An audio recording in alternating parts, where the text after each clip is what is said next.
जय राधा माधवा जय कुंज बिहारी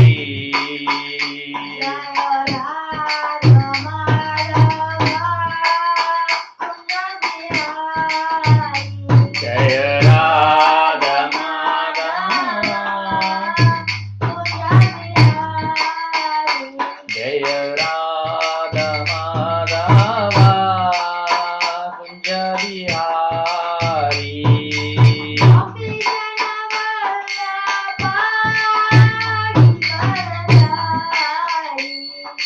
गोपी जन वल्लभा गिरिवरधारी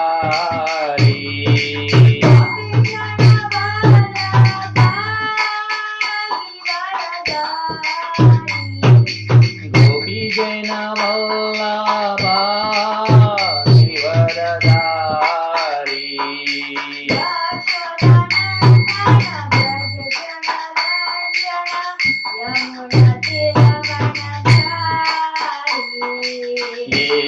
यशोदानन्दन व्रज जन रञ्जन यमुनतीरवनचारी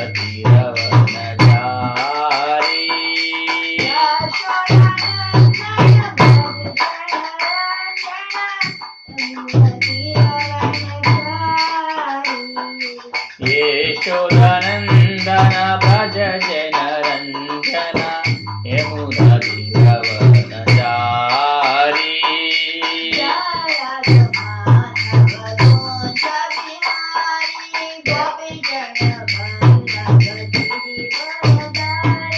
जय राधा माधव कुंज बिहारी गोपी जन वल्लभ गिरिवरधारी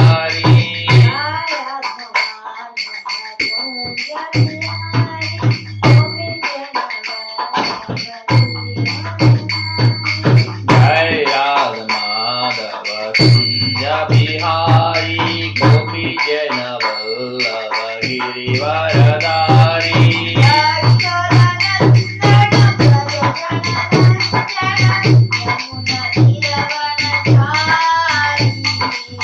यशोदानन्दन व्रज जन रञ्जन यमुनतीरवनचारी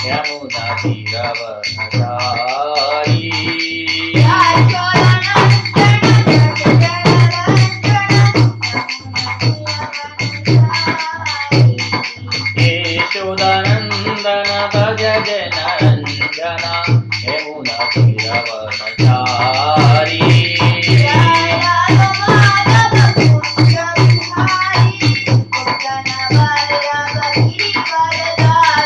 जय राधा माधव कुंज बिहारी गोपी जन वल्लभ गिरिवरधारी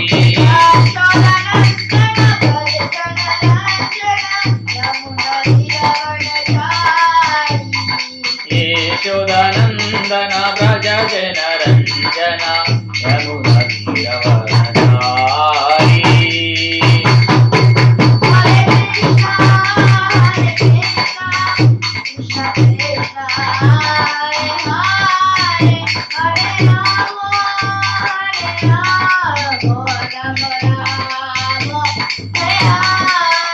हरे कृष्णा कृष्णा कृष्णा हरे हरे हरे राम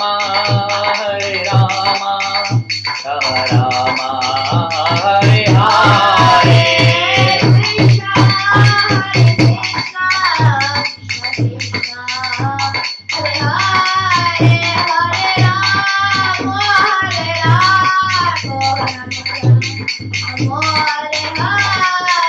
हरे Krishna Krishna Krishna Hare Hare Hare Ram Ram Ram Hare Hare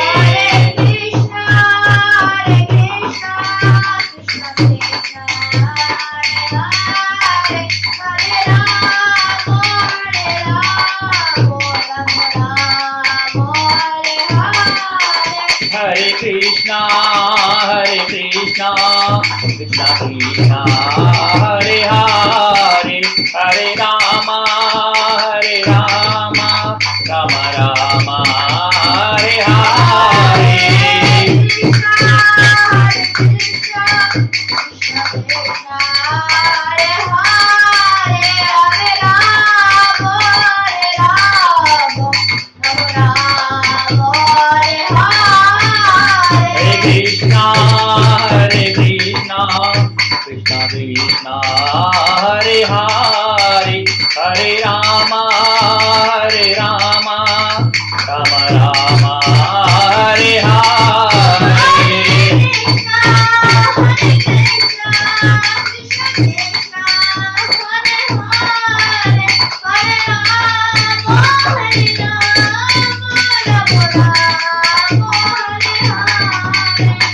Krishna, Hare Krishna, Krishna Krishna, Hare Hare, Hare Rama, Hare Rama, Rama Rama, Hare Hare.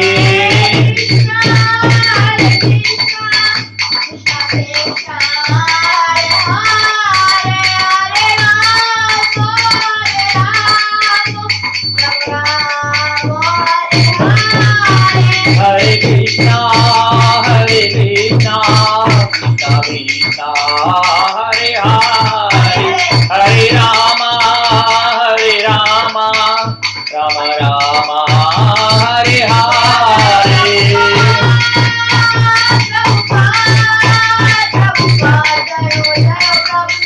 Jaya Jaya Prabhupada, Prabhupada, Prabhupada, Jaya Jaya Prabhupada.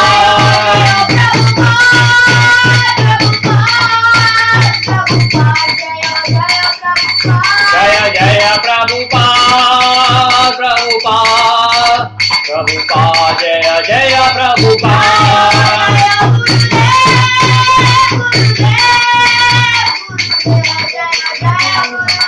Jaya Jaya Gurudev, Gurudev, Gurudev, Jaya Jaya Gurudev.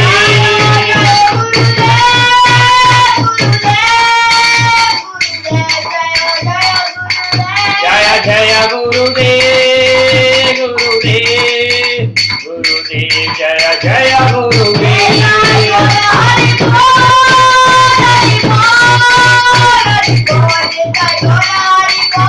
Jai Gaura Hari Bol, Hari Bol, Hari Bol, Jai Gaura Hari Bol.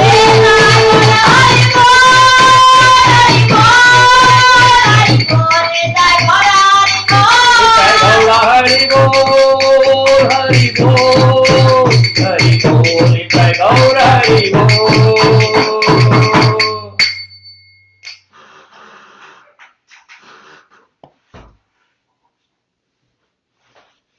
हरिनाम संकीर्तन की जय। Jai.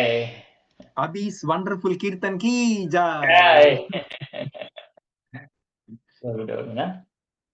नित्य हरि प्रभु की जय। Hare. Sri Vallabh Prabhu ki jai.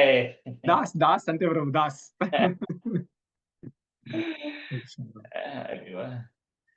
So yeah Prabhuji actual భక్తి yoga finish చేద్దామని చెప్పేసి ఉత్సాహంతోని మన లాస్ట్ టాపిక్ యాక్చువల్గా సో దీంతో DYS discover your self close చేయొచ్చు చేసి నెక్స్ట్ భగవద్గీత మనం వర్స్ బై వర్స్ స్టార్ట్ ఇద్దాము బట్ భక్తి యోగ గురించి మనము ప్రభు నుంచి వినడం మన అదృష్టం ప్రభుజీ నేను కూడా ఆ పాయింట్స్ కొన్ని పాయింట్స్ నేను కవర్ చేసి ఉండకపోవాన్ని సో ప్రభుజీ కొంచెం చెప్తుంటే నాకే actually they are sticking to my brain so actually నేను కూడా ఎంజాయింగ్ మోర్. హరే కృష్ణ హరే కృష్ణ. మీ అందరి సాంగత్యంలో కాస్తైనా దేవుడి గురించి దేవుడి భగవద్గీత గురించి మాట్లాడటం నా అదృష్టము. అదే నాకు ఉత్సాహం. అలాగే కాస్త నిష్టను కూడా పెంచుకుందామని నా ప్రాకులాట అనమాట. నేను ప్రభు చెప్పారు కదా ఉత్సాహం నిష్ట ఉండాలని. సో అదే నేను కూడా ట్రై చేస్తున్నాను. ప్రభు ఏంటి వాడు మీ ఫ్రెండ్ పవన్ లేడా? ఈ రోజు రాలేదా ప్రభు? ఈరోజు యా జాయిన్ అయినట్టు ప్రభుజీ. నా వస్త్రధారణ గురించి కాస్త క్షమించాలి. ఇలా ఇప్పుడే కాస్త బయటికి వెళ్ళి పని మీద వచ్చాను అనమాట. వెంటనే క్లాస్ ఉండడంతో టైం దొరకలేదు నాకు బట్టలు మార్చుకుందామని. సో క్షమించండి. హరే కృష్ణ. సో ఎప్పటిలాగే మనం ముందు క్లాస్ స్టార్ట్ చేయడానికి ముందు మంగళాచరణ ప్రేయర్స్ పాటిద్దాము. ఓం అజ్ఞానతిమిరాంధస్య జ్ఞానాంజనశలాకయా చక్షురున్మీలితం యేన తస్మై శ్రీ గురవే నమః. శ్రీ చైతన్య మనోభీష్టం స్థాపితం యేన భూతలే స్వయం రూపా కదా మహ్యం దదాతి స్వపదాంతికం. వందేహం శ్రీ గురు శ్రీయుతపదకమలం శ్రీ గురున్ వైష్ణవాంశ్చ శ్రీరూపం సాగ్రజాతం సహగణ రఘునాథాన్వితం తం సజీవం సాద్వైతం సావధూతం పరిజన సహితం కృష్ణ చైతన్య దేవం శ్రీ రాధా కృష్ణ పాదాన్ సహగణ లలితా శ్రీ విశాఖాన్వితాంశ్చ హే కృష్ణ కరుణా సింధో దీనబంధో జగత్పతే గోపేశ గోపికా కాంత రాధా కాంత నమోస్తుతే తప్త కాంచన గౌరాంగీ రాధే బృందావనేశ్వరి వృషభానుసుతే దేవి ప్రణమామి హరిప్రియే వాంఛాకల్పతరుభ్యశ్చ కృపా సింధుభ్య ఏవ చ పతితానాం పావనేభ్యో వైష్ణవేభ్యో నమో నమః జయ శ్రీ కృష్ణ చైతన్య ప్రభు నిత్యానంద శ్రీ అద్వైత గదాధార శ్రీవాసాది గౌర భక్త వృంద హరే కృష్ణ కృష్ణ కృష్ణ హరే హరే హరే రామ రామ రామ హరే హరే. అందరికీ తిరిగి స్క్రీన్ షేర్ అవ్వట్లేదు. జస్ట్ అవ్వట్లేదా? మళ్ళీ ఇంకోసారి ట్రై చేసా బ్రో. చేస్తున్నాను అనుకున్నా నేను.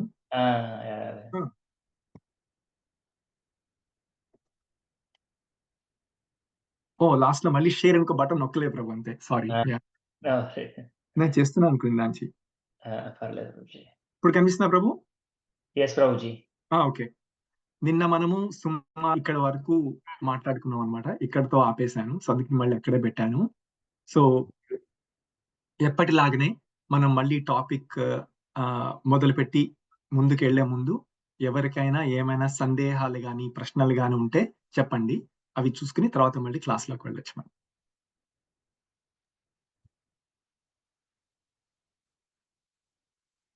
క్వశ్చన్ ప్రభు, అంటే కామెంట్ అనుకోవచ్చు, but I'm trying to understand. ఇప్పుడు మనకి సటిల్ బాడీలో 3 థింగ్స్ ఉంటాయి కదా, మనో, బుద్ధి, అహంకార. అవును. సో వీటికి యోగాస్ కి ఏమైనా కనెక్షన్ ఉంటుందా? 4 యోగాస్ కి? ఎందుకంటే అహంకారం సాటిస్ఫై అవ్వాలి అంటే, అహంకారం అంటే కంప్లీట్ గా వెళ్ళిపోవాలంటే we had to do the karma. So mind కి కన్వీనియన్స్ అంటే మైండ్ కి వినసొంపుగా, ఐ మీన్ విని సాటిస్ఫై అయ్యేటి అంటే నాలెడ్జ్, రైట్? అలా నాలెడ్జ్ వచ్చినప్పుడు మనస్సుకి లవ్ అంటే ఆబ్వియస్లీ. సో ఇవన్నీ ఇన్లైన్ అవుతేనే ఆటోమేటిక్ గా మనకి మనస్సు భక్తిలోకి వెళ్ళగలము. ఎందుకంటే అహంకారం వెళ్ళిపోతుంటేనే మన knowledge it will go to the మనస్సు. సో మనస్సు చెప్పినప్పుడు it will go to the పరమాత్మ, అంటే అక్కడి నుంచి పరమాత్మకి వెళ్తుంది అనేది. సో దాన్ని అంటే దానికి ఏమన్నా లాజికల్ గా కనెక్షన్ ఉంటుందా? సో మీరు అడిగిన క్వశ్చన్ లో వీటికి యుగాలు అన్నారా, యోగాకి కనెక్షన్ ఉందని అడిగారా? యోగాకి. ఓకే, సరే, అయితే నాకు కరెక్ట్ గా విన్నాను. మంచి ప్రశ్న అడిగారండి రమేష్ గారు. సో ఇవన్నీ సరిగ్గా ఇన్లైన్ ఉంటేనే కదా అప్పుడు కదా మనం సరిగ్గా చేయగలం. సరే, బట్ దానికంటే ముందు మీకు 2 పదాలు చెప్తాను. అంటే మీరు అన్నవే కేవలం తెలుగులో చెప్తున్నాను. వాటి మీనింగ్ ఏంటో మీరు చెప్పండి. అంటే దాని ఫాలో అప్ క్వశ్చన్ కూడా ఉంది. మార్గం అంటే ఏంటి, గమ్యం అంటే ఏంటి? మార్గం అంటే వే, అంటే తోవ, దారి తోవ అనుకోవచ్చు. కరెక్ట్. గమ్యం అంటే డెస్టినేషన్, అంటే అంటే సపోజ్ మనందరము నరేష్ ప్రభు ఎక్కడున్నారు ప్రభు? చాలా మంది ఏ ఊర్లో ఉన్నారు అందరూ? బత్కేపల్లి దగ్గరే. పెద్ద ఊరేంటి? పెద్ద ఊరు టౌన్ చెప్పుకోవాలంటే జగిత్యాల. ఓకే, సరే, మనందరం జస్ట్ ఈజీగా ఉండటం కోసం జగిత్యాల ఉందామని అనుకుందాం. ఓకే, ఇక్కడ నుంచి మనందరం ఢిల్లీకి వెళ్ళాలి. ఇప్పుడు యాక్చువల్గా వెళ్ళకూడదు అనుకోండి, ఎందుకంటే ఇండియా పాకిస్తాన్ యుద్ధం అవుతుంది, చాలా చాలా గొడవలు అవుతున్నాయి. నార్త్ కంటే సౌత్ ఏ బెటర్. కానీ జస్ట్ ఎగ్జాంపుల్ కి ఢిల్లీకి వెళ్దాం అనుకుందాం. ఓకే, సో దానికి మార్గం ఏమిటి అనుకోవచ్చు. అంటే మీరేదో చెప్పొచ్చు, నేషనల్ హైవే 4 పట్టుకోవాలి, నేషనల్ హైవే 5 పట్టుకోవాలి, లేదా పలానా ట్రైన్ పట్టుకోవచ్చు, పలానా ఫ్లైట్ ఎక్కచ్చు, వెళ్ళొచ్చు. అప్పుడు మనం గమ్యం చేరుకుంటాం. మన గమ్యం ఏమిటి? ఢిల్లీ. సో సామాన్యంగా మన లోకంలో, అంటే మన ప్రపంచంలో మార్గము గమ్యము వేరువేరు అన్నమాట. కానీ మార్గము గమ్యము ఒకటే అన్న విషయాలు మీకు ఎప్పుడన్నా అనిపించింది ఎక్కడన్నా?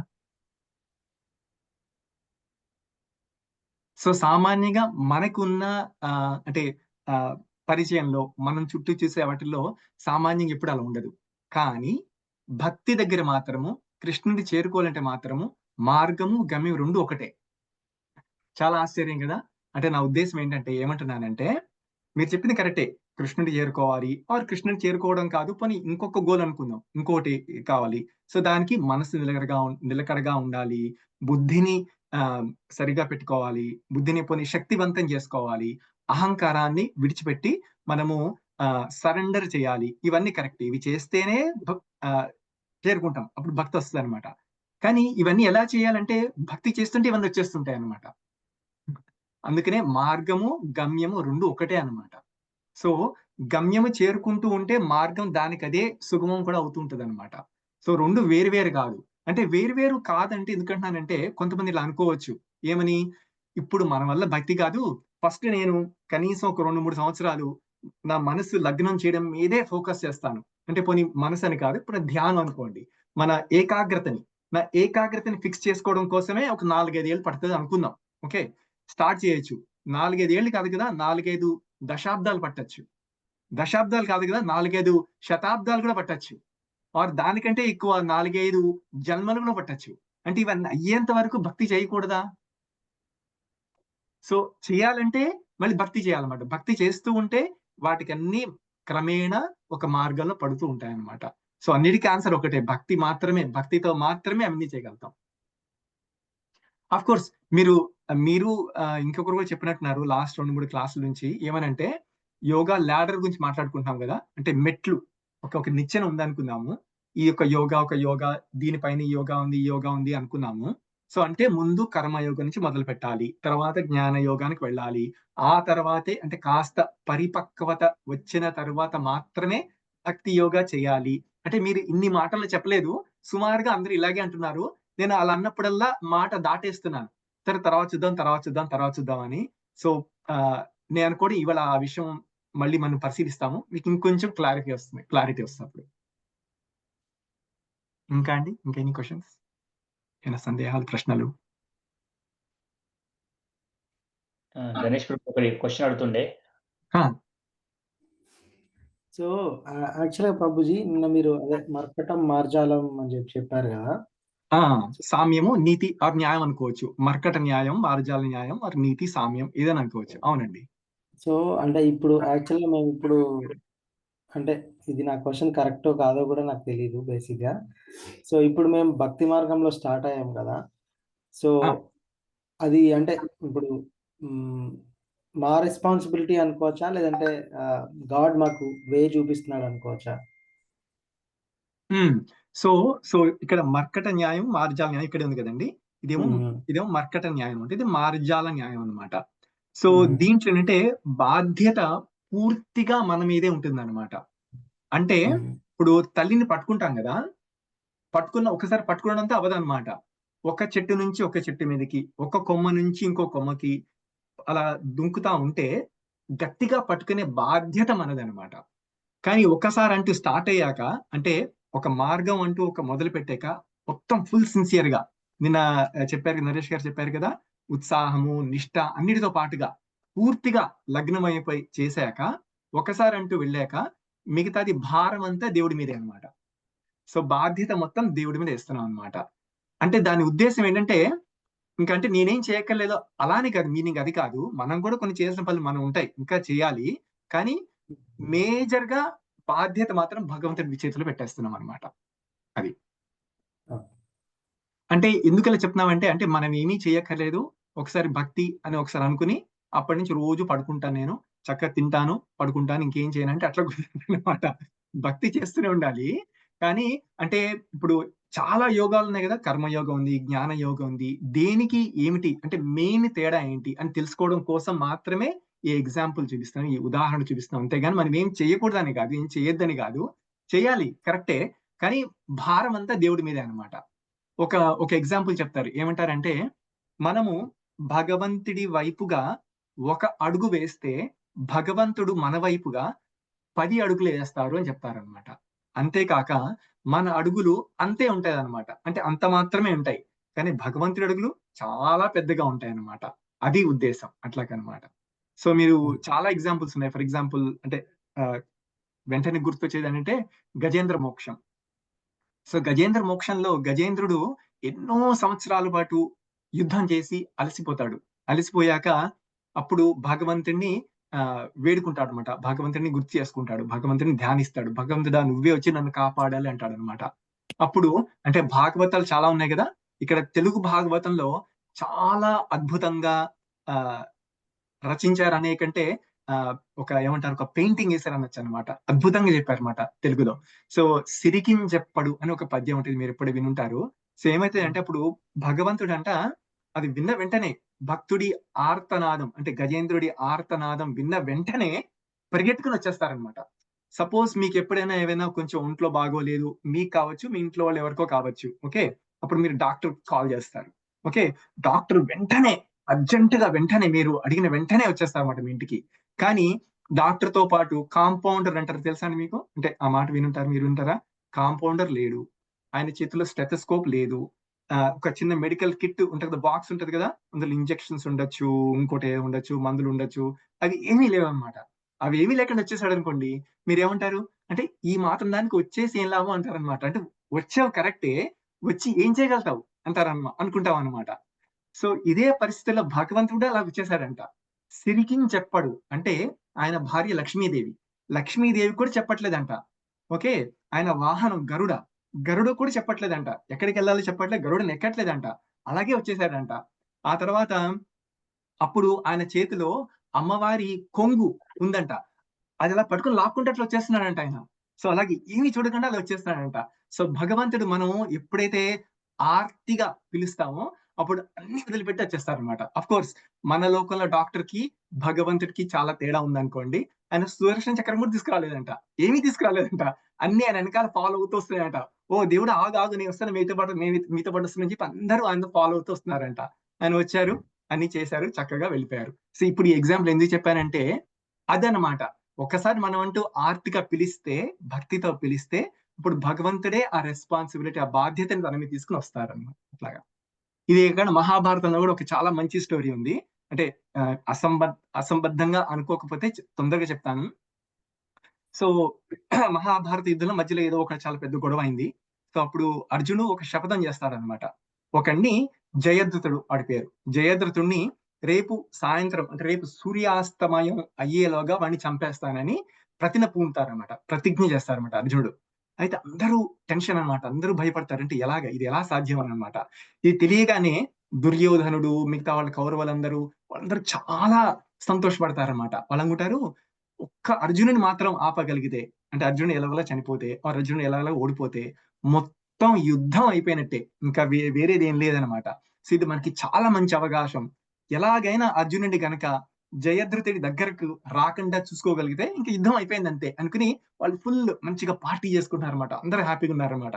పాండవులందరూ టెన్షన్ ఉన్నారనమాట. అందరూ ఏం చేద్దాం అని అందరూ భయపడుతున్నారు అనమాట. ఈవెన్ కృష్ణ పరమాత్మ ఆయన కూడా ఆందోళనలో ఉన్నారంటే ఎలాగని. సరే పోనీ డిస్కస్ చేద్దాం, ఏదైనా ఒక మంచి స్ట్రాటజీ అంటే ఒక ప్లాన్ ఏమైనా ఉందేమో పోనీ మాట్లాడదాం అని చెప్పి అర్జునుడి దగ్గరికి ఆయన టెంట్ లోకి వెళ్తారనమాట. అర్జునుడు ఆ టైంలో ఏం చేస్తున్నాడు అనుకుంటున్నారు? హాయిగా పడుకున్నాడంట, మంచిగా అన్ని వదిలేసి చక్కగా పడుకున్నారంట. అర్జునుడు లేపుతాడు కృష్ణుడు, లేటి ఏంటి ఏం చేద్దాం అనుకున్నావు, చక్కగా పడుకున్నావు అన్నారు అనమాట. అంటే అన్నాడు, అవును కరెక్టే, ప్రతిజ్ఞ చేశాను, కానీ ఆ బాధ్యత నీ మీద కదా, కాబట్టి నాకేంటి టెన్షన్, అందుకే హాయిగా పడుకున్నా అని చెప్పారు అనమాట. సో అదనమాట బాధ్యత అంతే పెట్టడం. అంటే నా ఉద్దేశం అర్జునుడు అక్కడ యుద్ధం చేయట్లేదని కాదు, అర్జునుడు కష్టపడ్డాని కాదు, తన పని తను చేసుకుంటూ వెళ్ళిపోతాడు అనమాట. కానీ ఆ కార్యం భారం మాత్రం దేవుడి మీద వదిలేశాడు అనమాట. కాబట్టి టెన్షన్ లేకుండా తను ఏం చేయగలుగుతాడో అది చేయగలిగాడు అనమాట చక్కగా. అందుకనే నెక్స్ట్ డే చక్కగా జయద్రథుని చంపుతాడు. అది ఇంకొక పెద్ద అద్భుతమైన మ్యాజిక్, అది ఒక అద్భుతమైన ఘట్టం. అది ఇంకొకసారి ఎప్పుడైనా చెప్పుకోవచ్చేమో, జస్ట్ ఎగ్జాంపుల్ అని. అలాగే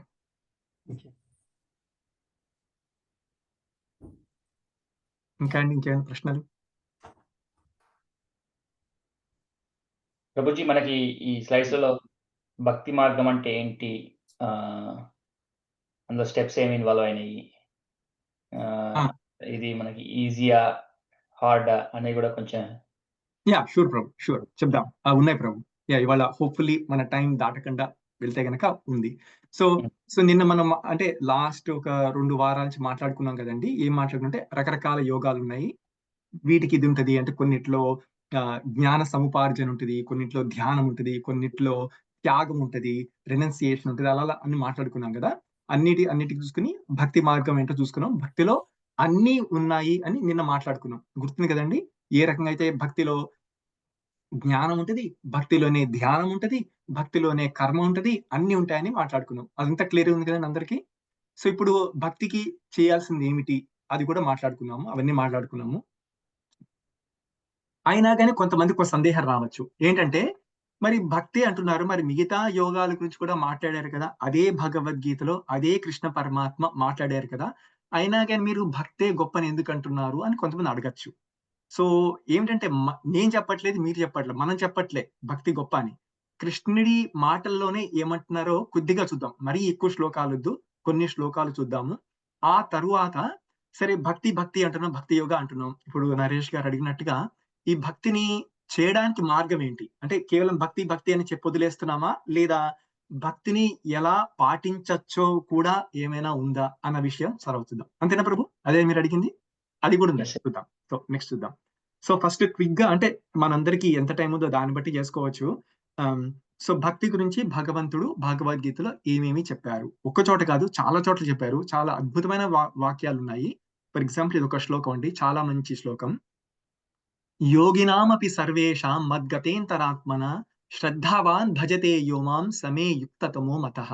యాక్చువల్‌గా థర్డ్ చాప్టర్ అని రాశారు. బట్ నాకు తెలిసిన వరకు ఇది 6వ అధ్యాయంలో ఉంది.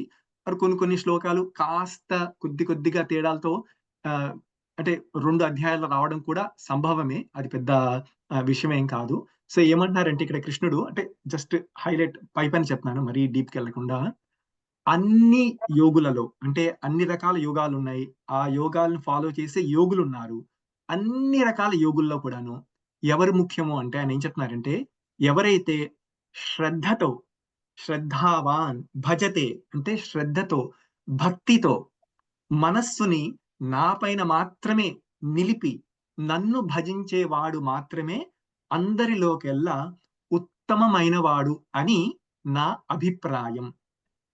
సమే యుక్తతమో మతః. మతః అంటే ఇన్ మై ఒపీనియన్. అంటే నా అభిప్రాయంలో అలాంటి వాడే అందరికంటే అద్భుతమైన యోగి అని చెప్తున్నారనమాట. ఇక్కడ చాలా క్లియర్‌గా ఉంది కదండీ! ఏమాత్రం సందేహం లేకుండా ఎంతో బాగా చెప్పారు కదండీ!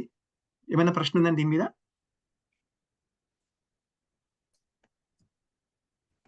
బట్ ఒకటి ప్రభు లైక్ హ్మ్. నా ఒపీనియన్ స్టేట్మెంట్ కన్క్లూజన్ కాకుండా నా ఒపీనియన్ అని కృష్ణ స్టేట్మెంట్ అనేది ఒపీనియన్‌కి, ఎందుకనంటే కన్క్లూజన్‌కి ఆ! ఓకే. బావుంది. మంచి ప్రశ్న అడిగారు. సపోజ్ మనం ఒక ఎగ్జామ్ రాస్తున్నాం. ఓకే. ఆహ్, ముఖ్యంగా ఇదివరకు మా అమ్మాయి ఎగ్జామ్స్ ముఖ్యంగా మ్యాథ్ గురించి బాగా గుర్తొస్తుంది. అంటే లెక్కల పరీక్ష రాసినప్పుడు మనం ఏమనుకుంటాము, ఇది ఇచ్చారు, సమస్య ఇచ్చారు. ఆ సమస్యను పూరించామనుకోండి, సరైన ఆన్సర్ వచ్చిందనుకోండి, అంతే కదా! సో, దానికి మనకి పూర్తి మార్కులు రావాలి కదా! అని మనం అనుకుంటాం. కానీ అలా కాదనమాట. ఆ టీచర్ మాకు చెప్పిందనమాట. ఇలా కాదు, ఇలా చేస్తే ఆన్సర్ కరెక్ట్ వచ్చినా గాని పూర్తి మార్కులు ఇవ్వమని చెప్పారనమాట. ఒకసారి ఎళ్లి టీచర్‌తో మాట్లాడడానికి వెళ్ళామనమాట. వాళ్ళు చెప్పారు. ఇలా స్టెప్స్ ఉండాలి. ఇలా ఒక ప్రిజం పిక్చర్ ఏసారనమాట. ఒక పిరమిడ్ లాగా వేసి ఇలా ఆహ్, డిరైవ్ చేసుకుంటూ వచ్చి లాస్ట్‌లో చెప్పాలి. అప్పుడు మాత్రమే పూర్తి మార్కులు ఇస్తాం. లేకపోతే ఇవ్వమని చెప్పారనమాట. సరే అనుకున్నాం. సో, అప్పుడేంటి ఇప్పుడు ఇక్కడ ఈ ఉద్దేశ్యం ఏంటి? ఆ టీచర్ కరెక్ట్‌గా ఏదైతే అనుకుంటారో, మనం అది ఎగ్జామ్ పేపర్ మీద పెట్టిన ఎడల మనకి మంచి మార్కులు వస్తాయి. అంతేనా గదా! సో, ఇప్పుడు భక్తి చేస్తున్నాం. భక్తిలో ఎవరు హైయెస్ట్ అందరికంటే? ఎవరి ఒపీనియన్ ఆర్ ఎవరి అభిప్రాయం అన్నిటికంటే గొప్ప? భగవంతుడిదే గదా! సో, అందుకనే భగవంతుడి అభిప్రాయమే మనకన్నిటికన్నా ముఖ్యమనమాట. అంటే ఇంకొకరెవరో ఏదో అనుకున్నారు. లేదా శాస్త్రంలో పలానా చోట ఇలా ఉంది, అలా ఉంది. ఏవైనా ఉండని, ఎన్నైనా ఉండని. కానీ మనకి ఫైనల్‌గా మనకి గోల్ ఏంటి? భగవంతుడిని మొప్పించడం. భగవంతుడి ప్రీతిని మనం పొందడం. అది మాత్రమే మన గోల్ అన్నమాట. కాబట్టి అలా ఉందక్కడ. చాలా చెప్పారు. అంటే ఇంకోటేంటంటే ఒక్కొక్కసారి అప్పుడున్న కాంటెక్స్ట్ బట్టి అంటే సందర్భం బట్టి, అప్పుడున్న మూడ్ బట్టి భగవంతుడు రకరకాల స్టేట్మెంట్స్ ఇస్తారన్నమాట. కాబట్టి ఇంకో చోట ఏమంటారో తెలుసా? భగవంతుడు అర్జునుడితో చెప్తారన్నమాట. "అర్జునా! నువ్వే విషయం అందరికి డిక్లేర్ చెయ్యి" అని చెప్తారన్నమాట. నువ్వు చెప్తే అందరూ నమ్ముతారని చెప్తారు. అది ఆ సందర్భానికి అలా ఉందన్నమాట. సో, ఒక్కొక్క సందర్భంలో, ఒక్కొక్క మూడ్‌లో ఒక్కొక్కలా చెప్తారన్నమాట. సో, ఇక్కడ ఒకలా చెప్పాలంటే ఆయన ఇంత చెప్తున్నా గాని చాలా హ్యూమిలిటీ అంటే చాలా సింప్లిసిటీతో చెప్తున్నారన్నమాట భగవంతుడు. ఇది నా అభిప్రాయం అని చెప్పారన్నమాట. కానీ కృష్ణుడి అభిప్రాయం అన్నిటికంటే హైయెస్ట్. ఎవరైతే ఆ ఆ మెచ్యూరిటీకి వస్తారో వాళ్ళు సరిగ్గా అంటే ఆల్రెడీ మార్గంలో ఉన్నట్టు అనమాట. అది మీనింగ్. అందుకని అలా ఉన్నాయి. మంచి ప్రశ్న అడిగారు. కొన్ని ఇంకొంచెం ఎక్స్ప్లెయిన్ చేయాలండి ఈ వర్స్.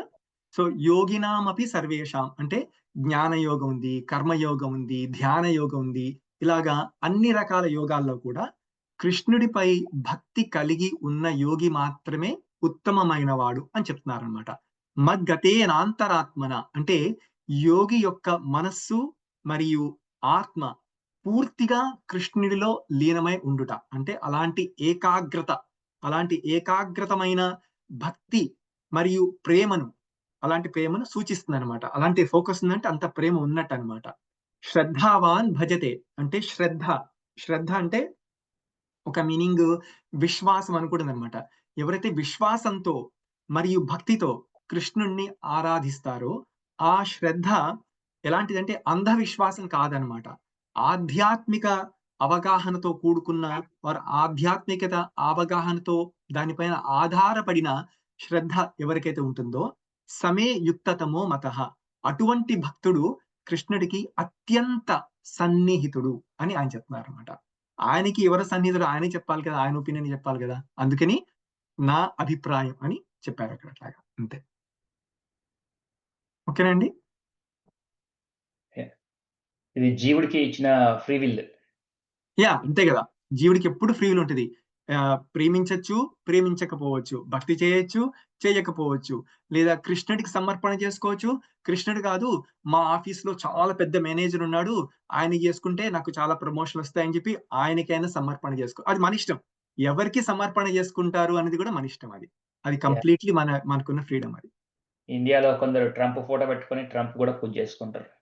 వావ్, అంతకంటే మూర్ఖత్వం ఏమి లేదు ఇంకా. సో అది కూడా భగవంతుడు ఫ్రీ విల్ ఇస్తున్నాడు. ఇస్తారు. నా ఫోటో పెట్టలేదు, నన్ను పూజించట్లేదు, ట్రంప్ను పూజేసని చెప్పేసి గాలిని ఆపేయట్లేదు, తన ఫుడ్ని డైజెస్ట్ చేయకుండా ఆపేయట్లేదు. మంచి పాయింట్ చెప్పారు. అందుకనే ఆయన అభిప్రాయం అని చెప్తున్నారు, అంతేగాని ఇదే చేయాలని చెప్పట్లే అందరు. మంచి పాయింట్ చెప్పారు హరీష్ గారు. ఇంకొక శ్లోకం ఇదే, ఇన్ఫాక్ట్ చర్మ శ్లోకం అంటారు. ఎందుకంటే 18వ అధ్యాయంలో 65వ శ్లోకం అందరికీ తెలిసిందే, చాలా చాలా ఇంపార్టెంట్ శ్లోకం. మన్మనా భవ మద్భక్తో మద్యాజి మాం నమస్కురు మామే వైశ్యసి సత్యంతే ప్రతిజానే ప్రియోసిమే. సో చాలా మంచి శ్లోకం అండి. దీని మీనింగ్ అప్రాక్సిమేట్ చూద్దాము. కిందకి వెళ్దాం అనుకున్నాను. మన్మనా భవ అంటే నీ మనస్సును నాపై నిలిపి, మద్భక్తో అంటే నా భక్తుడివై, మద్యాజి అంటే నన్ను నమస్కరించు లేదా నన్ను ఆరాధించు, నీవు నిశ్చయంగా నన్ను చేరుకుంటావు. నీవు నాకు ప్రియమైన వాడివి కాబట్టి నీకు ఈ సత్యమైన వాగ్దానం చేస్తున్నాను అని చెప్తున్నారు అనమాట భగవంతుడు. Always think of me, become my devotee, worship me and offer your homage unto me, thus you will come to me without fail. కంపల్సరీగా నిస్సందేహంగా నన్ను చేరుకుంటావు. I promise you this because you are my dear friend. నువ్వు నా మంచి స్నేహితుడు కాబట్టే నేను నీకు ఈ విషయాన్ని చెప్తున్నాను. అంటే ఇప్పుడు చెప్పడం ఏంటంటే అర్జునుడు చెప్తున్నారు కరెక్టే, అర్జునుడితో పాటుగా మన అందరికీ, మొత్తం మానవాళి అందరికీ కూడా భగవంతుడు ఇలా చెప్తున్నారు అనమాట. సో ఇందాక చెప్పినట్టుగానే ఈ శ్లోకం అండి 18వ అధ్యాయం అంటే మోక్ష యోగం అంటారు, కొంతమంది మోక్ష సన్యాస యోగం అని కూడా అంటారు. అక్కడి నుంచి తీసుకోబడింది అనమాట ఈ శ్లోకము. సో ఇది కృష్ణుడు అర్జునుడికి ఇచ్చిన అత్యంత ముఖ్యమైన ఉపదేశం, అంటే ఇన్స్ట్రక్షన్, ఫైనల్ 2 ఇన్స్ట్రక్షన్స్ అంటారు కదా, అత్యంత ముఖ్యమైన ఉపదేశాల్లో ఇది ఒకటి అనమాట. సో నీవు సత్యంగా కంపల్సరీగా ఈ వాగ్దానాన్ని నీకు ఇస్తున్నాను అని చెప్తున్నారు అనమాట. సో ఇందులో కంప్లీట్ మొత్తం భక్తి యోగం యొక్క సారాంశం మొత్తము ఇందులో స్పష్టంగా చెప్పబడింది అనమాట. సో ఇందులో కొన్ని ముఖ్యాంశాలు చూసుకుంటే ఒకటి ఏంటంటే మన్మనా భవ అంటే నీ మనస్సును నాపై నిలిపి ఉంచు అన్నారన్నమాట. అంటే కృష్ణుడిపై నిరంతర ధ్యానం మరియు ఆలోచనని సూచిస్తుంది. అలా ఉండడాన్ని ఇక్కడ సూచిస్తుంది అనమాట. ఇది భక్తి యోగంలో మనస్సు యొక్క ఏకాగ్రతకున్న ప్రాముఖ్యతను కూడా చెప్తున్నమాట. ఎంత ప్రాముఖ్యతమో మనస్సుని మనసు నిలబెట్టడంలో ఎంత ప్రాముఖ్యతో చెప్తుందన్నమాట. ఇంకోటి మద్భక్త అంటే నా భక్తుడవై, అంటే ఇది కృష్ణుడి పట్ల ప్రేమ, విశ్వాసం, సమర్పణ భావాన్ని సూచిస్తుంది అనమాట. దాన్ని మద్భక్త అంటారు. మద్యాజి అంటే నన్ను ఆరాధించు, అంటే ఇక్కడ భక్తి ఉంటుంది. భక్తికి బాహ్యంగా ఒక వ్యక్తీకరణ, అంటే హౌ యు ఎక్స్ప్రెస్ యువర్ భక్తి అనుకుని ఉంటుంది కానీ ఈ వ్యక్తీకరణ గురించి చెప్తున్నారు అనమాట. ఆ వ్యక్తీకరణలో పూజలు కావచ్చు, ప్రార్థనలు కావచ్చు, లేదా మన అన్నిటిని కృష్ణుడికి సమర్పించడం కావచ్చు, అవన్నీ వస్తాయన్నమాట. దాన్ని మధ్యాజి అంటారన్నమాట. మాం నమస్కురు అంటే నాకు నమస్కరించు. ఇక్కడ వినమ్రతని చూపిస్తున్నారు అనమాట. వినమ్రత మరియు సమర్పణ, దాని యొక్క చర్య ఎలా ఉంటుందో అనేది చెప్తున్నారనమాట. మాం ఏ వైశ్యసి, నీవు నన్ను చేరుకుంటావు, అంటే దాన్నే మోక్షం అని కూడా అనొచ్చు, లేదా దైవంతో ఐక్యత అలా అని కూడా కొంతమంది అనొచ్చు, ఏదైనా కావచ్చు. బట్ వాటికి భగవంతుడు ఇక్కడ హామీ ఇస్తున్నారనమాట. అలాంటి హామీ ఇస్తున్నారనమాట. మామే వైశ్యసి అంటే అక్కడ ఒక హామీ కనిపిస్తుంది అనమాట. సత్యంతే ప్రతిజానే అంటే నీకు సత్యమైన ఈ వాగ్దానాన్ని నేను చేస్తున్నాను అంటే కృష్ణుడు అక్కడ హామీ ఇస్తున్నారనమాట. అంటే ఒక నిజాయితీని నొక్కి మరీ చెప్తున్నారు అనమాట. నొక్కి వక్కాణించడం అంటారు కదా, అలా చెప్తున్నారు అనమాట. ప్రియోసిమే ఎందుకు చెప్తున్నానంటే నీవు నాకు ప్రియమైన వాడివి, లేదా నీవు నాకు మిత్రుడివి కాబట్టి.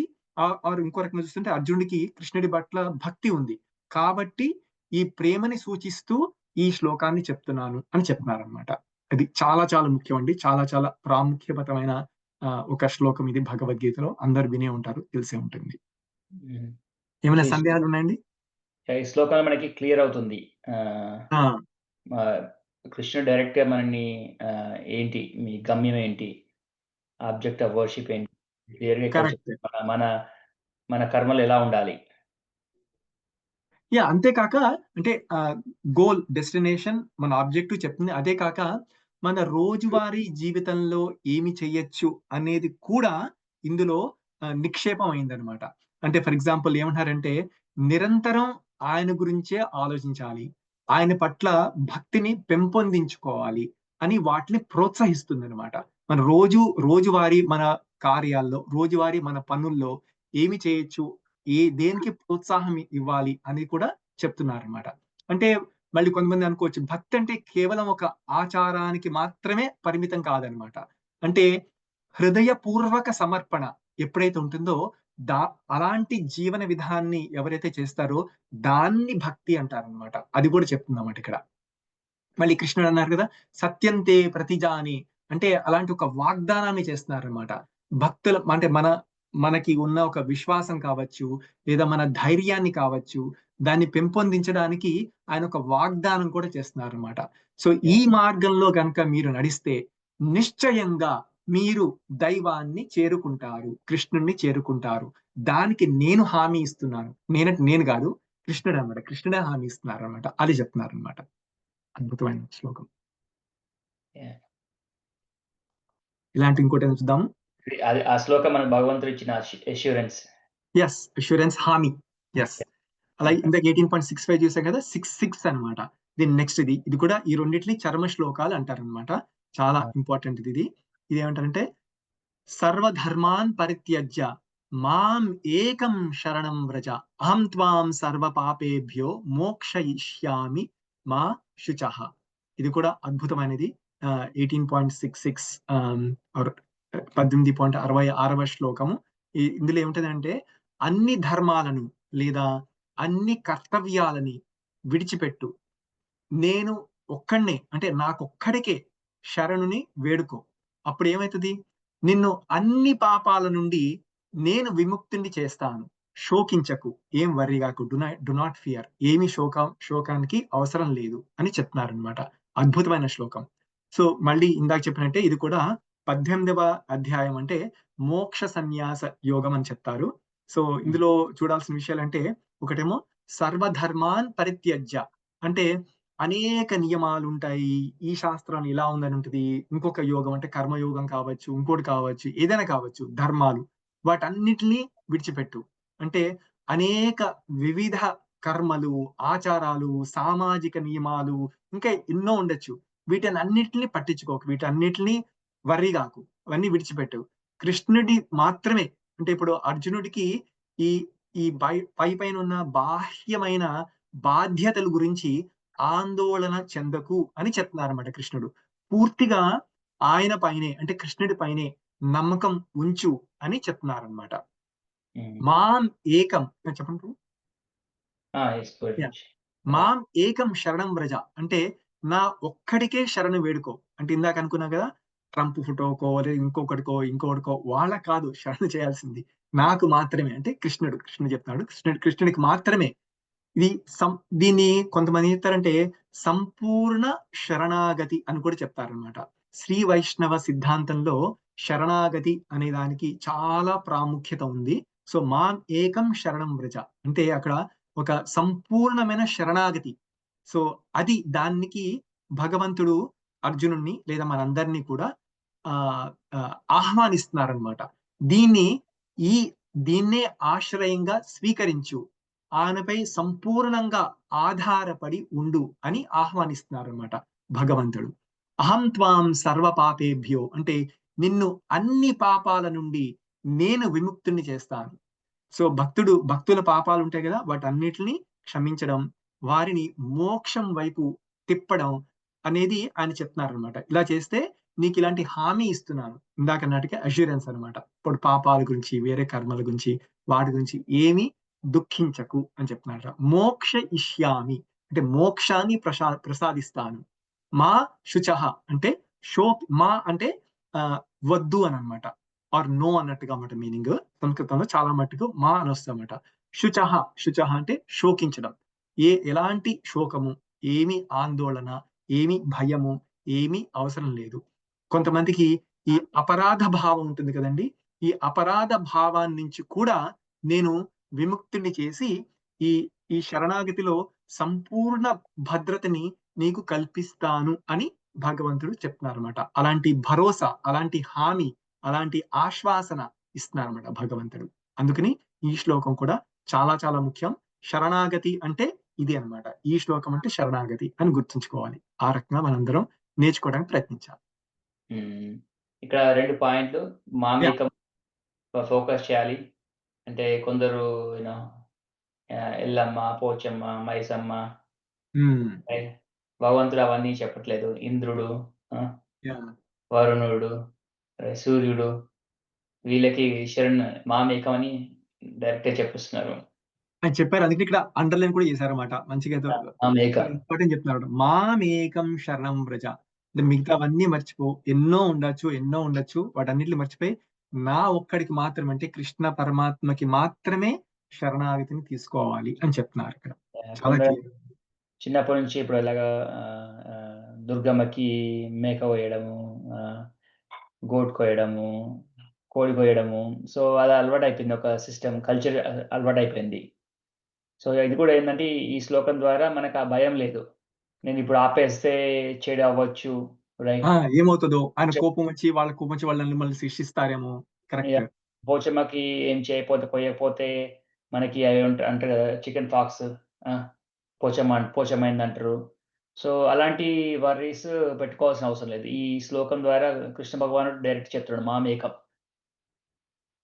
సో ఏకం అనేది తనే డైరెక్ట్ చెప్తున్నాడు, నువ్వు వాళ్ళని పూజించు, నన్ను పూజించని చెప్పట్లేదు. కరెక్ట్. మన్మన భావ మద్భక్త అంటే అది ఎప్పుడు ఇంకా అనన్య చింత ఎంతో మాం, ఒక కృష్ణుని పూజిస్తే అయిపోతుంది, అయిపోతారు. పోచమ్మ సాటిస్ఫై అవుతుంది, ఎల్లమ్మ సాటిస్ఫై అవుతుంది, మైసమ్మ సాటిస్ఫై అవుతుంది, దుర్గమ్మ సాటిస్ఫై అవుతుంది, అందరూ సంతోషిస్తారు.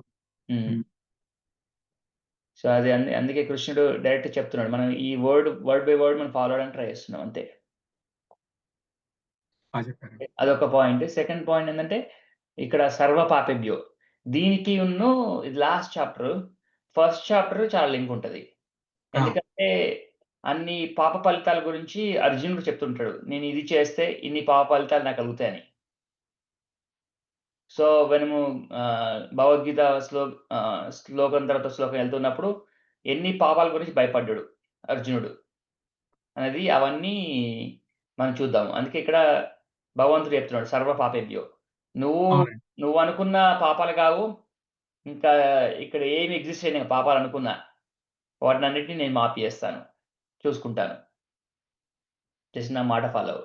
ఎందుకంటే కరెక్ట్. ధర్మ అధర్మాలు ఎవరి నుంచి క్రియేట్ చేశారు? భగవంతుడే క్రియేట్ చేశాడు. ఇది ధర్మము, ఇది ఇట్లా ఫాలో అవుతే ఇది ధర్మము, ఇది ఫాలో అవ్వకపోతే ఇది అధర్మం. అది సిస్టమ్ క్రియేట్ చేసిందే భగవంతుడు. తనని సరెండర్ అవుతే ఆ హామీ ఇస్తున్నాడు.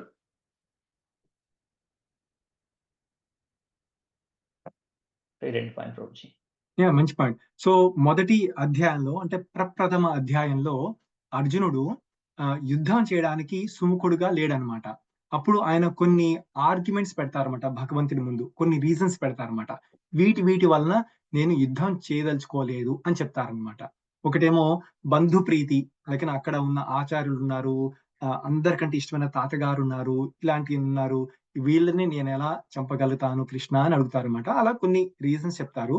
ఆ కారణాల్లో ఒక కారణమేమో పాప భీతి అన్నమాట. అర్జునుడు ఏమంటారంటే ఆచార్యు అంటే ఎవరిని చంపినా పాపం వస్తుంది, అలాంటిది ఒక స్వంత ఆచార్యుణ్ణే అంటే వాళ్ళ గురువు గారినే చంపితే దానికంటే ఇంకా పెద్ద పాపం ఏముంటుంది అని పాపాల గురించి కూడా చెప్తారనమాట. ఈ పాప భీతి గురించి కూడా చెప్తారనమాట. అదే కానీ కొన్ని వేరే కూడా చెప్తారు.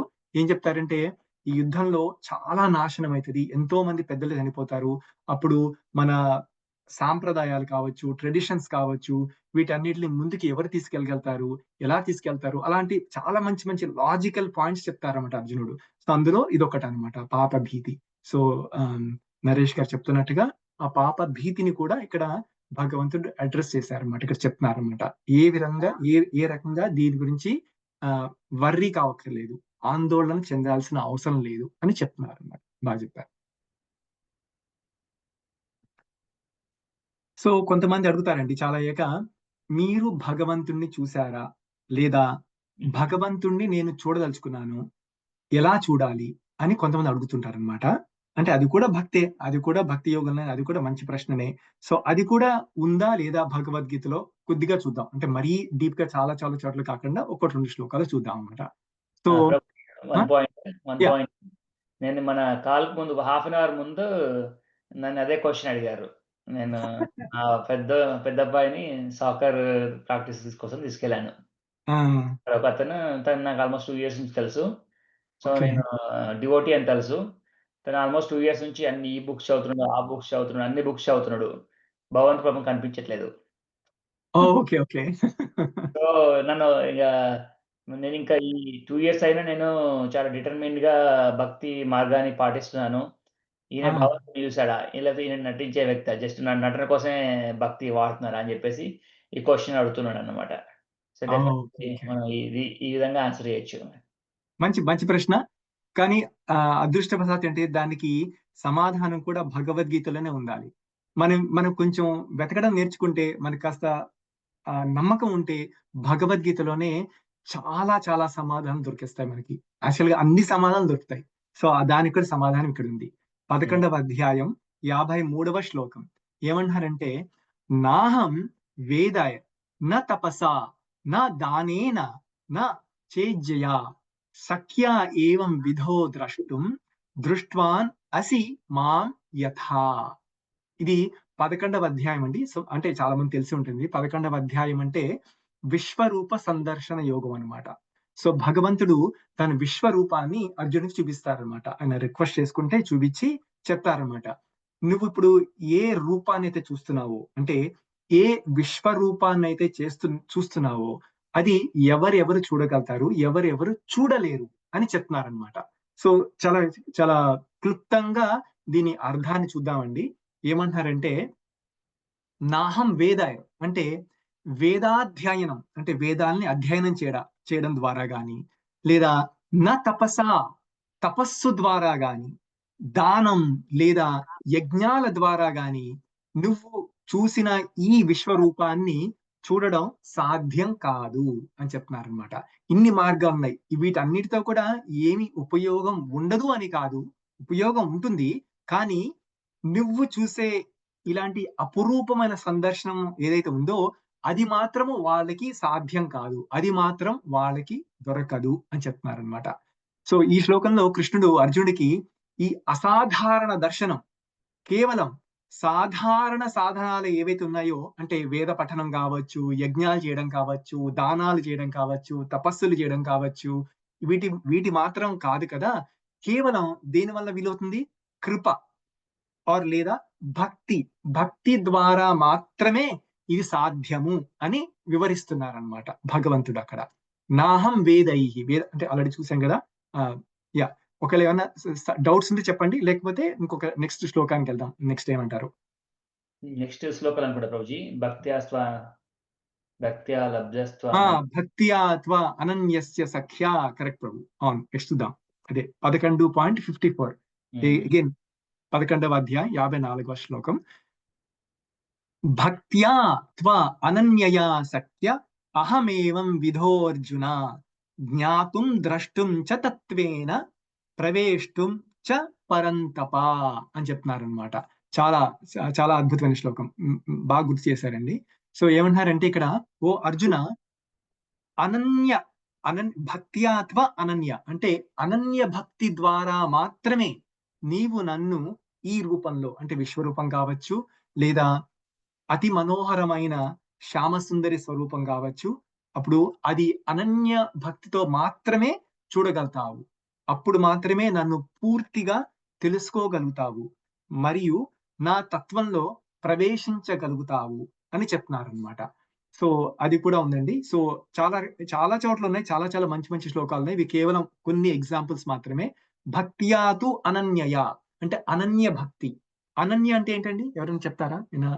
కొన్ని గెస్ కావచ్చు, ఏదైనా కావచ్చు. అనన్య భక్తి అనగా ఏంటి?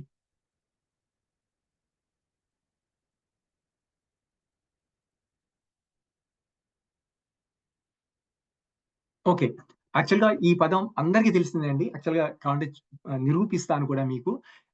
అన్య అంటే ఏంటి? కొన్ని అన్య అని ఒక పదం మీరు ఇప్పుడు ఉంటారు కదా. అన్య అంటే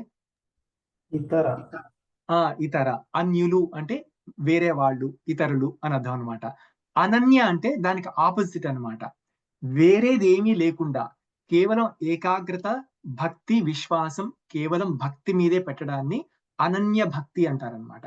అంటే కాస్త అప్పుడు మనం అనుకోవచ్చు, ఇందులో కాస్త ఈ మసాలా వేస్తే బాగుంటది, కాస్త ఈ పోపు వేస్తే బాగుంటది, కాస్త అదే వేస్తే బాగుంటది, ఇట్లా మిక్సర్ చేస్తే ఇంకా బాగుంటది అనుకోవచ్చు అనమాట. ఇంకా ఇక్కడ భగవంతుడు చెప్తున్నారు, అలా కాదు, ఇక్కడ ప్యూరిటీ ముఖ్యం అనమాట. ఏదైతే ప్యూర్ భక్తి ఉంటుందో దాన్నే అనన్య భక్తి అంటారు అనమాట. అంటే వేరే ఏమీ లేకుండా, అంటే కర్మ మిశ్ర భక్తి కావచ్చు, జ్ఞాన మిశ్రమ భక్తి కావచ్చు, లేదా యోగ మిశ్రమ భక్తి కావచ్చు. ఇలాంటి చాలా రకాల మిశ్రమాలు ఉన్నాయన్నమాట. ఈ మిశ్రమాలు అన్నీ కాదు, అనన్య భక్తి అంటే ఏకాగ్రమైన భక్తి. అలాంటి భక్తి, ఏ ఇతర ఆసక్తులు లేని భక్తి. అంటే మనకి వేరే ఏ ఇంట్రెస్ట్ లేదనమాట. అంటే ఇది చేస్తే మనకి అది వస్తుంది, ఇది దొరుకుతుంది, దీని నుంచి అభయం దొరుకుతుంది, లేతే అవేమీ కాదనమాట. మనకి ఏమొద్దు అనమాట. మనకి కేవలం ఒకటి అడుగుతారు, నీకు భగవంతుడి నుంచి ఏమైనా కావాలా, లేదా భగవంతుడే కావాలా? రెండింటికి తేడా తెలుస్తుందా అండి? భగవంతుడి నుంచి ఏమి కావాలి, భగవంతుడే కావాలి. చాలా తేడా ఉంది కదా రెండింటికి. అదనమాట అనన్య భక్తి అంటే. నాకు ఇంకా మిగతా వేటి మీద కూడా ఇంట్రెస్ట్ అంటే ఆసక్తి లేదు, కేవలం నువ్వే కావాలి అన్నదే అనన్య భక్తి అనమాట. సో భక్త్యాతు అనన్యయ. చెప్పండి బ్రో. మళ్ళీ ఇంకోటి ఆయన సోమవారం వస్తే ఒక దేవుడు, మంగళవారం వస్తే ఒక దేవుడు, వారం వస్తే ఒక దేవుడు, గురువారం వస్తే ఒక దేవుడు. అది మన భగవద్గీతలో అలా చెప్పబడదు. కృష్ణుడు డైరెక్ట్ అనన్య అంటే ఇంకా వేరే. మండే నేనే, ట్యూస్డే నేనే, వెన్స్డే నేనే, థర్స్డే నేనే, ఫ్రైడే నేనే, సాటర్డే నేనే, సండే నేనే, 24/7 నేనే, 365 డేస్ నేనే, లైఫ్ ఆఫ్టర్ లైఫ్, జీవితం తర్వాత జీవితం కూడా నేనే. సో ఇంకా అందులో భగవంతుడు మన గ్యాప్ లేదు ఇంకా. మన శ్వాసలో, ఊపిరిలో కూడా దేవుడే, భగవంతుడే, కృష్ణుడే. సో ఆ విధంగా ఉంటే దాన్ని అనన్య భక్తి. అనన్య భక్తి కరెక్ట్. మళ్ళా వీక్ డేస్ అయింది, weekend break, like 6 months 1 year work చేసాం, క్రిస్మస్ బ్రేక్, హాలిడేస్, ఈ హాలిడే నో. No vacation. మా గురుగారు చెప్తారు, వాళ్ళ భక్తిలో నో వెకేషన్ అని చెప్తారు. హరివిలాస్ మహారాజ్ చెప్తారు, అదే చెప్తారు. సో ఏమంటారు ఇక్కడ? శక్య ఏవం విధః. విదో అంటే విధః అనమాట. ఏవం విధః, శక్య ఏవం విధః. శక్య అంటే సాధ్యం కావడం అనమాట. సో ఈ విశ్వరూపంలో చూడటం ఎవరికి సాధ్యం చెప్తున్నారన్నమాట. ద్రష్టుం, ద్రష్టుం అనే ఒక పదం ఉంది. ద్రష్టుం అంటే చూడటం అన్నమాట. సో ఒక ప్రశ్న అడుగుతారు కదా, దేవుణ్ణి ఎలా చూడాలి అని, అందుకు చెప్తున్నాను అనమాట. ద్రష్టుం అంటే చూడటం, అంటే దైవ రూపాన్ని దర్శించడం. తత్వేన ప్రవేష్టుం, తత్వేన ప్రవేష్టుం అంటే ఈ భగవంతుడి తత్వంలో ప్రవేశించడం, అంటే ఒక రకమైన ఆధ్యాత్మిక ఐక్యతని సూచిస్తుంది అనమాట. అది చేయడం. పరంతప, పరంతప అంటే అర్జునుడికి ఒక పేరండి, అద్భుతమైన పేరు. సో ఓ అర్జున అని అర్జునుడు సంబోధిస్తున్నారు అనమాట. సో ఆయన వ్యక్తిగతంగా సంబోధిస్తూ ఇది ఆయన ఒక్కడికే కాకుండా సమస్త భక్తులకి కూడా ఇది వర్తిస్తుంది అని చెప్తున్నారు అనమాట. సో దీన్ని బట్టి మనం ఏం తెలుసుకోవచ్చు అంటే, భక్తులందరూ ఎవరైనా కావచ్చు, వాళ్ళ ఆధ్యాత్మిక సాధకులు ఎవరైతే వాళ్ళ జీవితంలో అనన్య భక్తిని పెంపొందించుకోవడానికి ప్రయత్నిస్తారో వాళ్ళని ప్రోత్సహిస్తుంది అనమాట. సో ఇది దేవునిపై ఏకాగ్రమైన దృష్టి, మరి లౌకిక ఆసక్తుల నుంచి విముక్తిని సూచిస్తుంది అనమాట. మనకి అది కావాలి ఇది కావాలి అనుకోవడం లౌకిక ఆసక్తి. అలాంటి ఆసక్తులు ఏమీ వద్దు అనేది ఈ శ్లోకం సూచిస్తుంది అనమాట. భక్తి అనేది కేవలం ఒక ఆచారమా, లేదా ఒక బాహ్యమైన అంటే బయట చేసే మన ఒక చర్యల అని కాదు. ఇది ఒక హృదయపూర్వక సమర్పణ, మరియు దేవుడితో భగవంతుతో ఒక లోతైన చాలా డీప్ రిలేషన్, సంబంధం దాన్ని సూచిస్తుంది అనమాట. సో ఎవరైతే దేవుడి సత్యాన్ని గ్రహించడానికి, మరియు కొంతమందికి ఐక్యత ఉంటుంది అనమాట, అది కావడానికి ఏమైనా కానీ ఉంటే ఇలా చేయడం అవసరం అని సూచిస్తుంది అనమాట. అది చాలా మంచి శ్లోకం అండి. ఓకేనండి. సో అలాగే next, who can attain the lord అంటే ఎవరు భగవంతుణ్ణి చేరుకోగలరు అని చెప్పడానికి మళ్ళీ కొన్ని శ్లోకాలు ఉన్నాయండి. 8వ అధ్యాయం 22వ శ్లోకం. పురుష సః పరః పార్థ భక్త్యా లభస్త్వ అనన్యయా యస్యంత స్థాని భూతాని ఏన సర్వం ఇదం తతం. సో ఎవరైతే ఇప్పుడు భగవంతుడు అందరికంటే గొప్పవాడు, అలాంటి గొప్ప వ్యక్తిని సాధించాలి అంటే చేరుకోవాలి అంటే కావాల్సింది ఒకటే, అన్అలాయిడ్ డివోషన్ అన్నమాట. అంటే అనన్య భక్తి. ఏ విధమైన మిశ్రమాలు లేకుండా ఎవరైతే భక్తిని పాటిస్తారో వాళ్ళకి మాత్రమే సాధ్యపడుతుంది అనమాట. అఫ్ కోర్స్ భగవంతుడు ఆయనకొక లోకము, ఆయనకొక ఇల్లు ఉండొచ్చు, కానీ అదే కాకుండా ఆయన సర్వాంతర్యామి కూడాను, అంటే అందరిలోనూ అన్నిట్లోనూ కూడా నిండి ఉన్నాడు. అలాంటి భగవంతుణ్ణి ఎవరైతే అనన్య భక్తి, ఇంగ్లీష్ లో చెప్పాలంటే అన్అలాయిడ్ డివోషన్ ఎవరైతే పాటిస్తారో వాళ్ళు ఆయన్ని చేరుకోగలుగుతారు అని చెప్తున్నారు అనమాట. మళ్ళీ 18.55 చెప్పండి బ్రో.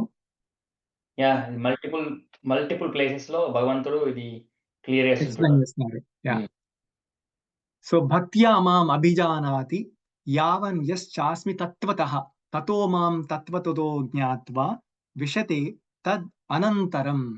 అంటే one can understand me as I am అంటే భగవంతుడిని తాత్వికంగా ఎలా ఉన్నారో అలాగా సంపూర్ణంగా అర్థం చేసుకోవాలంటే that is only by devotional service. అంటే కేవలం భక్తితో మాత్రమే అది సాధ్యం.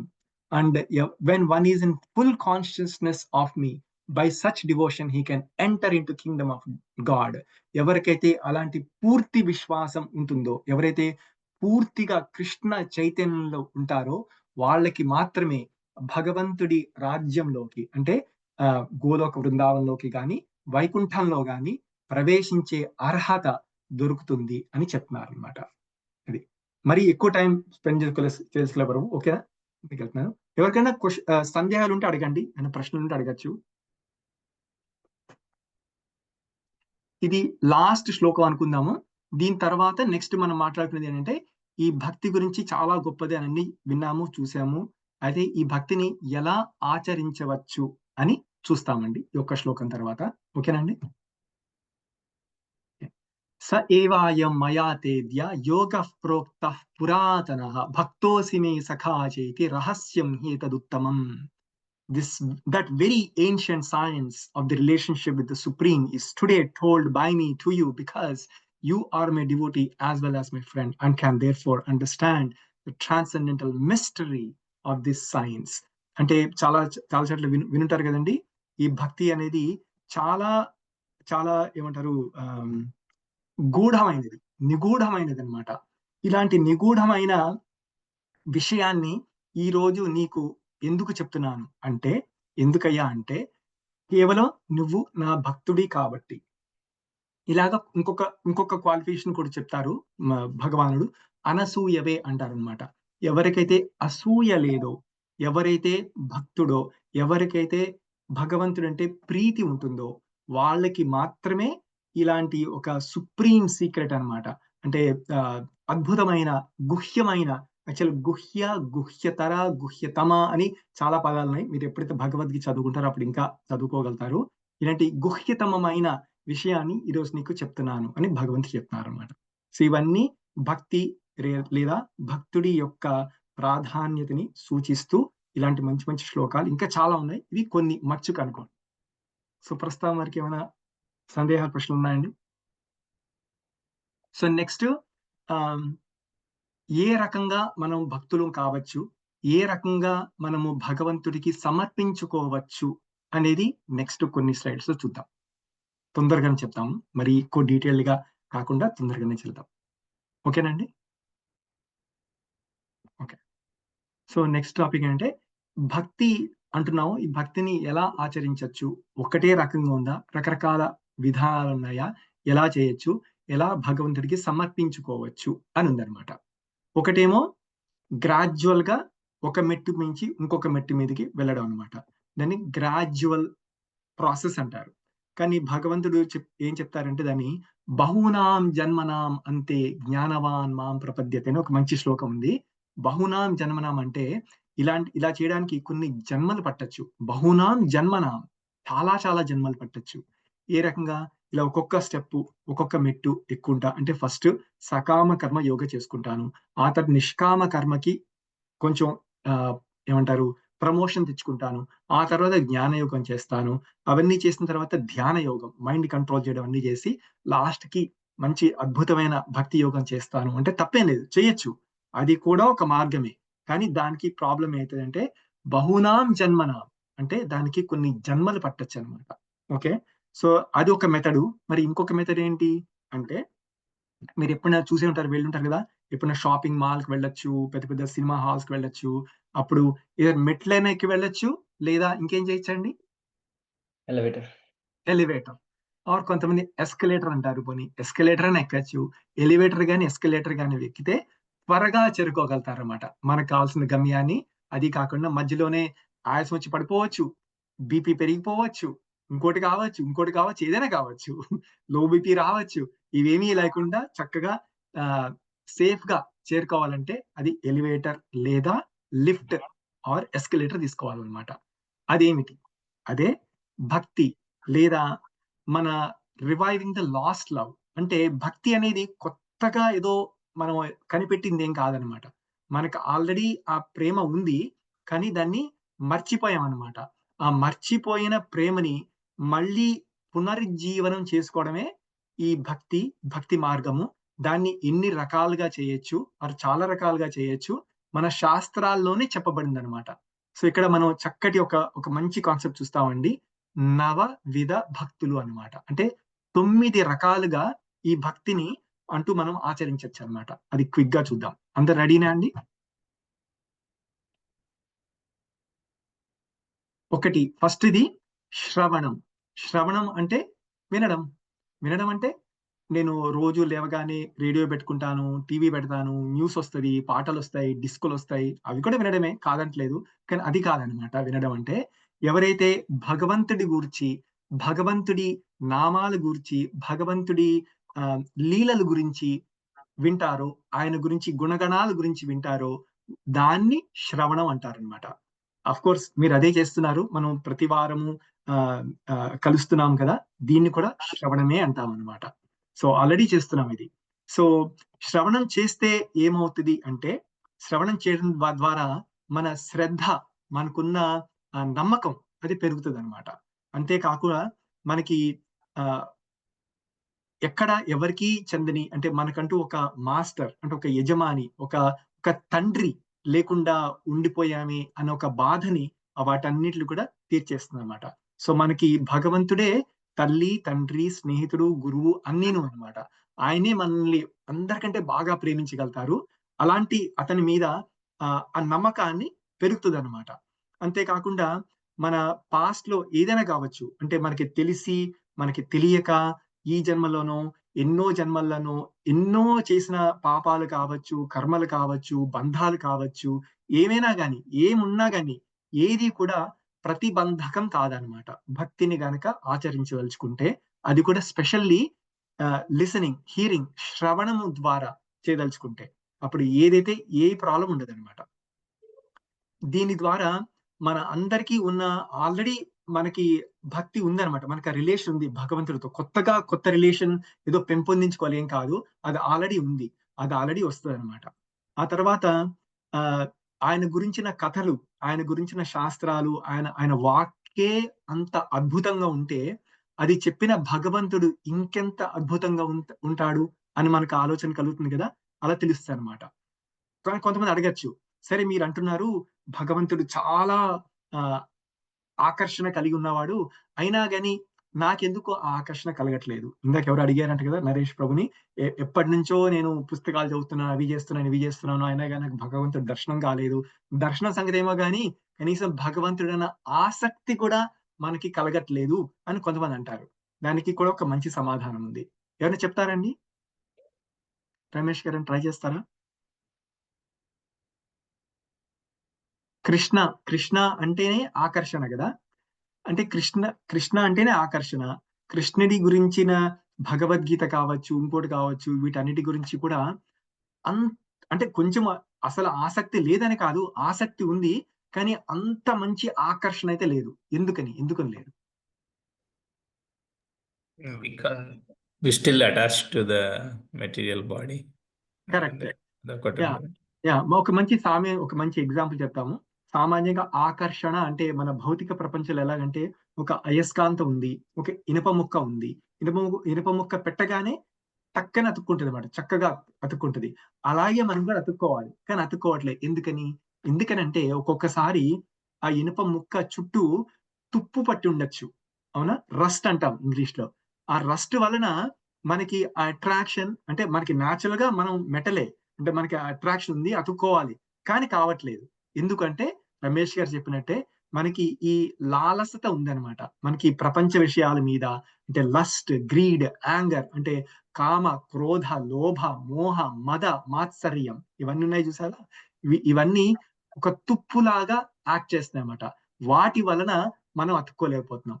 వీటన్నిటిని క్లీన్ చేయాలి, తీసేయాలి. అంటే ఎలాగంటే మనం ఎప్పుడైతే ఈ భగవన్ నామస్మరణ వారు భగవంతుడి గురించి వింటామో, అప్పుడు ఆ తుప్పు దానికదే మెల్లమెల్లగా తొలగిపోతూ ఉంటుందన్నమాట. అది శ్రవణం యొక్క గొప్పదనం. ఓకేనండి. అఫ్ కోర్స్ శ్రవణం గురించి ఒక్కదాని గురించే మంచి అద్భుతమైన శ్లోకాలు ఉన్నాయి. దాని గురించి చెప్పుకోవాలంటే ఎంతైనా చెప్పుకోవచ్చు. అప్పుడు మనకి కేవలం క్లాస్ తొందరగా పూర్తి చేయాలని ఈ మాత్రమే చెప్తున్నాను. బట్ ఎవరికైనా సందేహాలు కానీ ప్రశ్నలు కావాలంటే ప్లీజ్ అడగండి.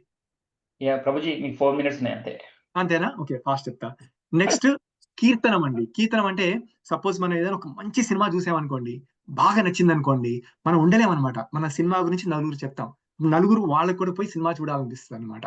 సో అది మనం ఏదైతే మనకి బాగా వింటున్నామో అదే మనం కూడా చెప్పడం అనేది చాలా సహజం అనమాట. అలాగే నెక్స్ట్ వచ్చేది కీర్తనం. ఎప్పుడైతే మనము బాగా వింటుంటామో, శ్రవణం చేస్తామో, అదే ఆ నామాలనే, అదే వాటినే చెప్పడం అనేది కీర్తనం అంటారు అనమాట. అలాగే స్మరణం అంటే ఎప్పటికీ గుర్తుపెట్టుకోవడం. సో నేను ఇంకా ముందుకు వెళ్ళకంటే ముందు ఒక చిన్న ప్రశ్న అండి మీ అందరికీ.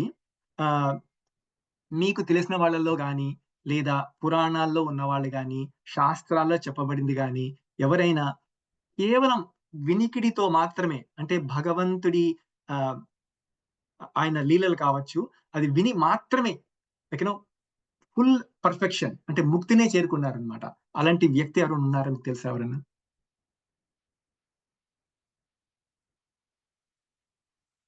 ఆఫ్కోర్స్ మీరు చెప్పగానే నెక్స్ట్ కీర్తన నుంచి అడుగుతామన్నమాట. కీర్తనం చేసి అద్భుతమైన వ్యక్తిగా చక్కగా భగవంతుని చేరుకోగలిగారు, అలాంటి వ్యక్తి ఎవరు ఉన్నారా అని కూడా నెక్స్ట్ అదే అడగబోతున్నాను. సో వీటన్నిటికీ ఎవరైనా ఎగ్జాంపుల్స్ ఉన్నారా అని అడుగుతున్నాను. ఇలా ఎందుకు అడుగుతున్నానంటే అండి, మనకి ఆ వ్యక్తులు తెలుసు అంటే వినుంటాం.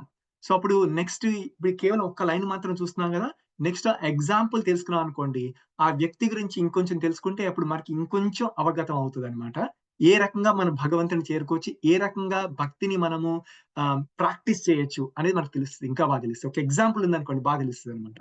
ఎన్నైనా చెప్పండి, మనం ఏమంటాం, సరే మీరు ఎన్ని చెప్తున్నారు, ఇవన్నీ చేసిన వ్యక్తి ఎవరు ఉన్నారా, ఉంటే చెప్పండి, ఆ వ్యక్తిని ఫాలో అవ్వుకుంటూ నేను కూడా చేరుకుంటాను గమ్యాన్ని అని అనుకోవడంలో తప్పేం లేదు కదా, అందరూ అనుకుంటాం అట్లాగా. అందుకని ఎగ్జాంపుల్స్ కోసం చూస్తున్నాను నేను, ఉదాహరణలు.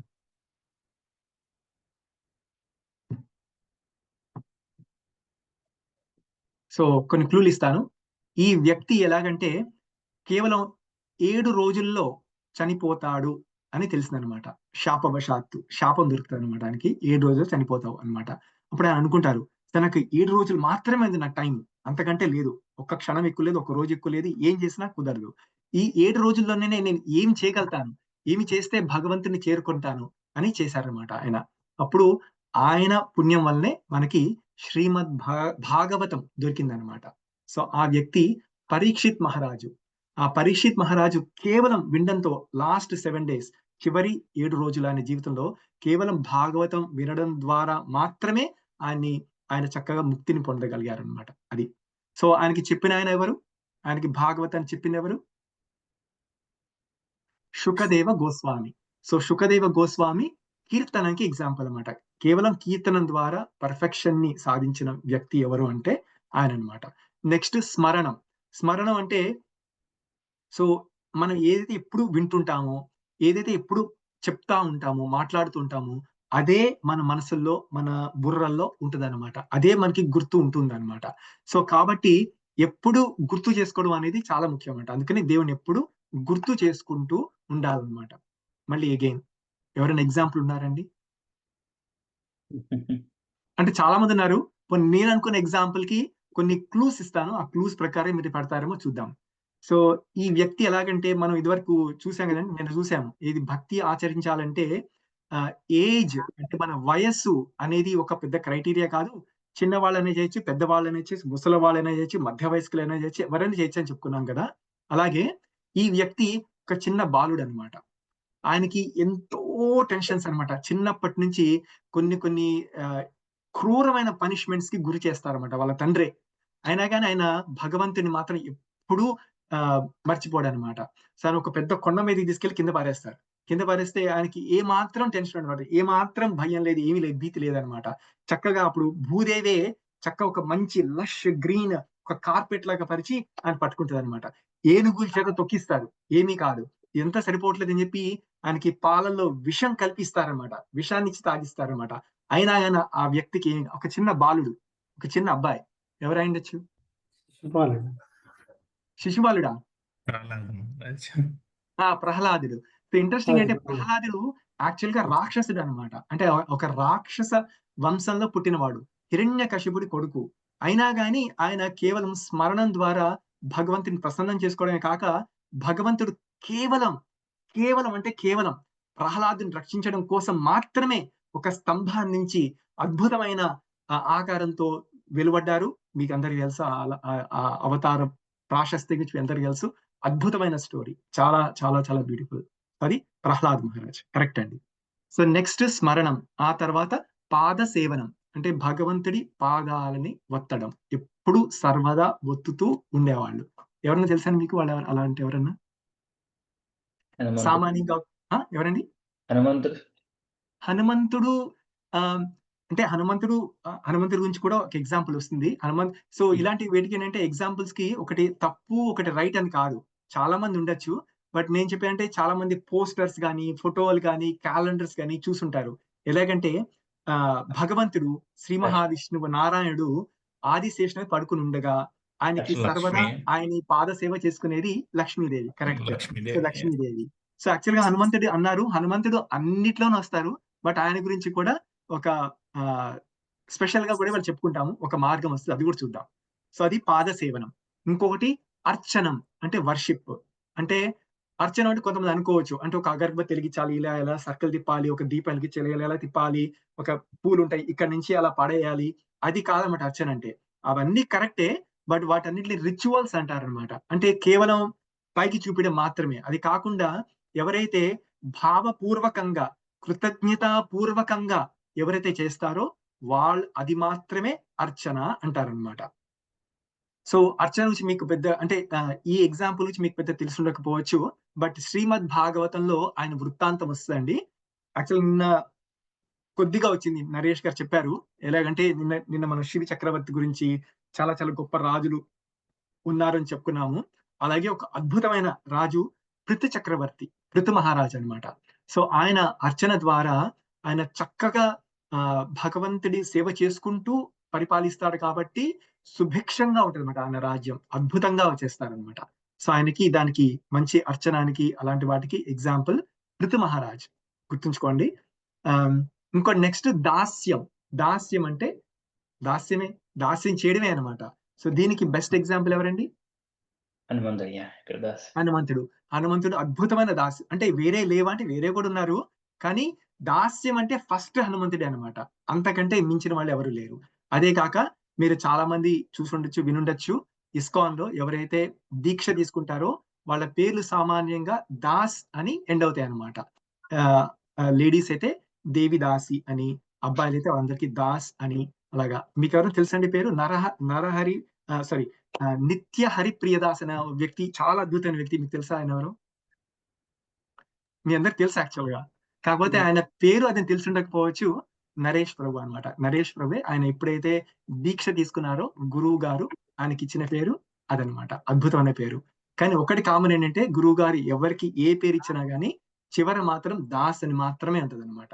అంటే అది మన దాసత్వాన్ని గుర్తు చేయడం కోసము ఇది దాస్ అంటే సర్వెంట్ గా ఉండడమే అన్నిటికంటే ముఖ్యమైనది అని చెప్పడం కోసం అలాగ అందరి పేర్లు అలా ఉంటాయి అనమాట. సో ఇస్కాన్ లో అందరి పేర్లు దాసే ఉంటాయి. బయట వాళ్ళు పిలవడానికి ప్రభు అని పిలుస్తారు, కానీ వాళ్ళకి ఇచ్చిన పేరు మాత్రం దాసే అన్నమాట. అట్లాగా. సో ఇలా ఉంటే దాస్యం చేస్తే నెక్స్ట్ ఆత్మ నివేదనం. ఆత్మ నివేదన అంటే కంప్లీట్ సరెండర్ అన్నమాట.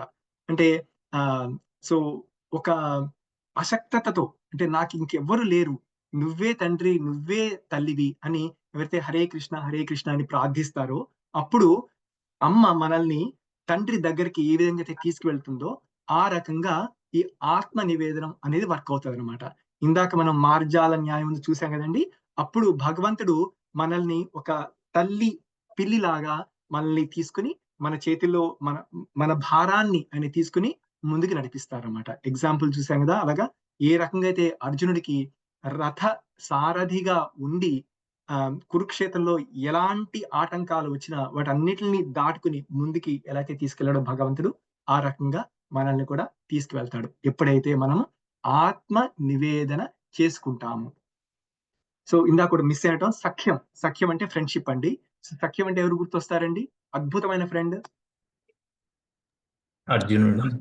అర్జునుడు. ఇందాక శ్లోకాలు కూడా చూసాము. ఇందాక చెప్పారు కృష్ణుడు, నువ్వు సఖ్యుడు కాబట్టి అందుకనే నీకు ఇవన్నీ చెప్తున్నాను అని కూడా చెప్పారు. సో అర్జునుడు అనమాట సూపర్ ఎగ్జాంపుల్. అలాగే ఆత్మ నివేదనం అంటే సర్వం నువ్వే, నాకు ఏదున్నా నీకు అన్ని నేను నీకే సమర్పిస్తున్నాను అని ఎవరైనా మంచి ఎగ్జాంపుల్ ఉందా అండి? రాధా. రాధా యాక్చువల్ గా రాధా కృష్ణ సెపరేట్ కాదు. కృష్ణుడి యొక్క ఆంతరంగిక శక్తే రాధారాణి అనమాట. సో అది వేరే ప్లాట్ఫామ్. ఆ ప్లాట్ఫామ్ లోకి మనం అసలు వెళ్ళలేము, మాట్లాడలేము ప్రాబబ్లీ. అది కాదు. కొన్ని క్లూస్ ఇస్తాను.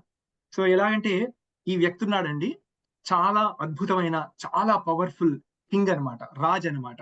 ఆయన చేతిలో మొత్తం భూమే కాక అన్ని రకాలు అన్ని ఆయన చేతిలో ఉన్నాయన్నమాట. దేవతలేంటి, దేవతా పోస్టులు ఏంటి, అన్ని ఆయన చేతిలో ఉన్నాయన్నమాట. అప్పుడు ఆయన నుంచి అన్ని రక్షించడానికి భగవంతుడే దిగి వస్తాడనమాట. అయితే అప్పుడు ఆయనకి నీకు ఏం కావాలని అడుగుతారనమాట. అప్పుడు భగవంతుడు వచ్చి అంటారు, నాకు కేవలం 3 అడుగులు చాలని చెప్తారనమాట. అప్పుడు ఆయన అంటారు, అసలు ఎవరిని చూసి ఎవరు ఏమడుగుతున్నావు, కనీసం నా స్టేటస్ చూసైనా, నా స్టేటస్ చూసి దానికి తగ్గట్టుగా ఏవైనా అడుక్కోవచ్చు కదా అంటారనమాట. నా దగ్గర ఇన్ని పెద్ద పెద్ద భవంతులు ఉన్నాయి, ఇంతమంది పరిచారికులు ఉన్నారు, ఇది డబ్బు ఉంది, ధనం ఉంది, అన్ని ఉంది, ల్యాండ్స్ ఉన్నాయి, ఏది కావాలంటే అది అడుగు, ఎంత కావాలంటే అది ఇస్తానంటారనమాట. అప్పుడు ఆయన అంటారు, మీరు ఇవ్వగలుగుతారండి, కానీ నేను ఒక బ్రహ్మచారిని, నేనేం చేసుకుంటాను ఈ రాజ్యాలని ఇవన్నీ, నాకు కేవలం ఒక పోగు అంటే జంధ్యము, ఒక కమండలము, ఇవి కాస్త వేయడానికి 3 అడుగుల భూమి, అది కూడా పొట్టివాడు అనమాట. నేను వేయగలను 3 అడుగులు ఇస్తే చాలు, ఇంకేం అక్కర్లేదు చెప్తాడు. సో ఇప్పుడు అర్థమైందండి ఎవరి గురించి చెప్తున్నాను? బలి చక్రవర్తి, బట్ అదే పేరు అసలు వామన అవతారం. అవతారం వామన అవతారమే, కానీ మనం మాట్లాడికి మాత్రం బలి చక్రవర్తి గురించే అనమాట. బలి చక్రవర్తి. ఎందుకంటే బలి చక్రవర్తి 3 అడుగులు ప్రామిస్ చేస్తాడు, సరే ఇస్తాను తీసుకో అంటారు అనమాట. అంటే అప్పుడు ఆయన వామనుడు పొట్టివాడు, గట్టివాడు అంటారు కదా, ఆ టైపులో ఆయన ఒక్క అడుగుతోనే భూప్రపంచం అంతా నింపేస్తారు, ఇంకొకటితో మొత్తం ఆకాశాలు, లోకాలు అన్ని నింపేస్తారు. నింపేసాక అంటారు, నువ్వు నాకు 3 అడుగులు మాట ఇచ్చావు, మరి 3 అడుగు ఎక్కడ వేయాలని అడుగుతారు అనమాట.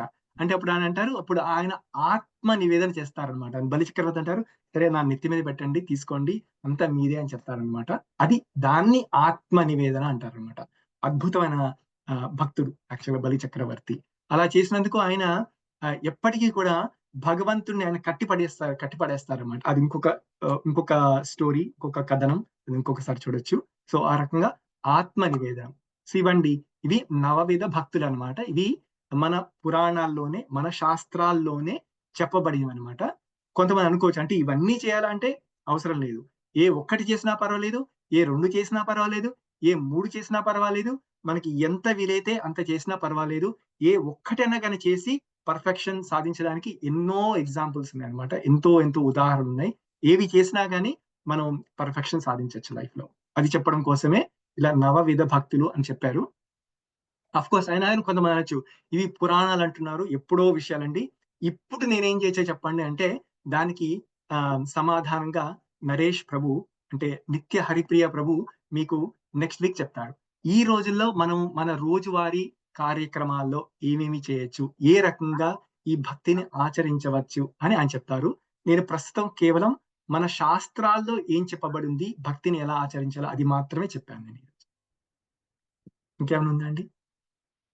అంటే ఇంకా ఒక సమ్మరీ ఉంది, అవన్నీ ఉన్నాయి, కానీ బట్ ఐ థింక్ మీ అందరికి అర్థమైపోయింది అనుకున్నా. అందుకని ఇంకా మీరు స్లైడ్స్ చూపించట్లేదు, కేవలం మీకు ఎవరికైనా ప్రశ్నలు కానీ సందేహాలు ఉంటే వాటి గురించి మాట్లాడుకోవచ్చు.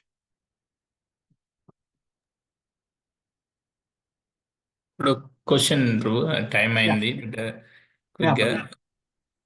ఇప్పుడు ఎక్కడ అయితే అర్జునుడు కృష్ణుడు ఉంటాడో అది ఆ దేశము, ఆ ప్లేస్ యత్ర యోగేశ్వరో కృష్ణ యత్ర పార్థో ధనుర్ధరః తత్ర శ్రీ విజయోర్భూతి ధ్రువానీతిర్ మతిర్మమ. అది శ్లోకం భగవద్గీతలో. అది విష్ణు సహస్రనామాలు ఎవరైతే చదువుతారో దానికి సహస్రనామాలు కాకుండా ముందు పూర్వ పీఠిక, ఉత్తర పీఠిక అని ఉంటుంది అనమాట. అంటే లాస్ట్ లో అంటే ఫలితం ఏంటని ఉంటుంది అనమాట. అక్కడ కూడా ఈ శ్లోకాన్ని చెప్పబడింది. మీరు చెప్పింది అదేనండి. చెప్పండి. సో దాన్ని బట్టి ఏమంటారంటే, అలా ఉన్నప్పుడు కొన్ని రాజ్యాలలో they are, I mean they are glorifying their kingdom so much. అంటే ఎలా అంటే ఆ ప్యాలెస్లు బిల్డ్ చేయడమైనా అవన్నీ ఉన్నప్పుడు, అంటే మనము అనుకోవచ్చా వాళ్ళకి అక్కడ అర్జునుడు కృష్ణుడు ఉన్నారు ఆ రాజ్యంలో అని, లేకపోతే అది జస్ట్ ఓకే అర్థమైంది. చాలా మంచి ప్రశ్న. సో అంటే ఏంటంటే, సపోజ్ అంటే ఇంత పెద్ద ఎగ్జాంపుల్ కాకపోయినా ఎక్కడైనా చాలా ధనవంతుడు ఉన్నాడు, పోనీ బిల్ గేట్స్ తీసుకోండి, లేదా వారన్ బఫెట్ తీసుకోండి, లేదా ఈలాన్ మస్క్ తీసుకోండి, ఇలాంటి అద్భుతమైన వ్యక్తులు, చాలా సక్సెస్ఫుల్, చాలా రిచ్, ఇంకా వాళ్ళకి రిచ్ అంటే దానికి అసలు ఒక మాటకి అర్థమే లేదనమాట, అంతుంది. సో అంటే అక్కడ అర్జునుడు కృష్ణుడు ఉన్నట్ట. ఇప్పుడు మిడిల్ ఈస్ట్ చూసారనుకోండి, మిడిల్ ఈస్ట్ లో ఆయిల్ రిచ్ ఉన్నారు.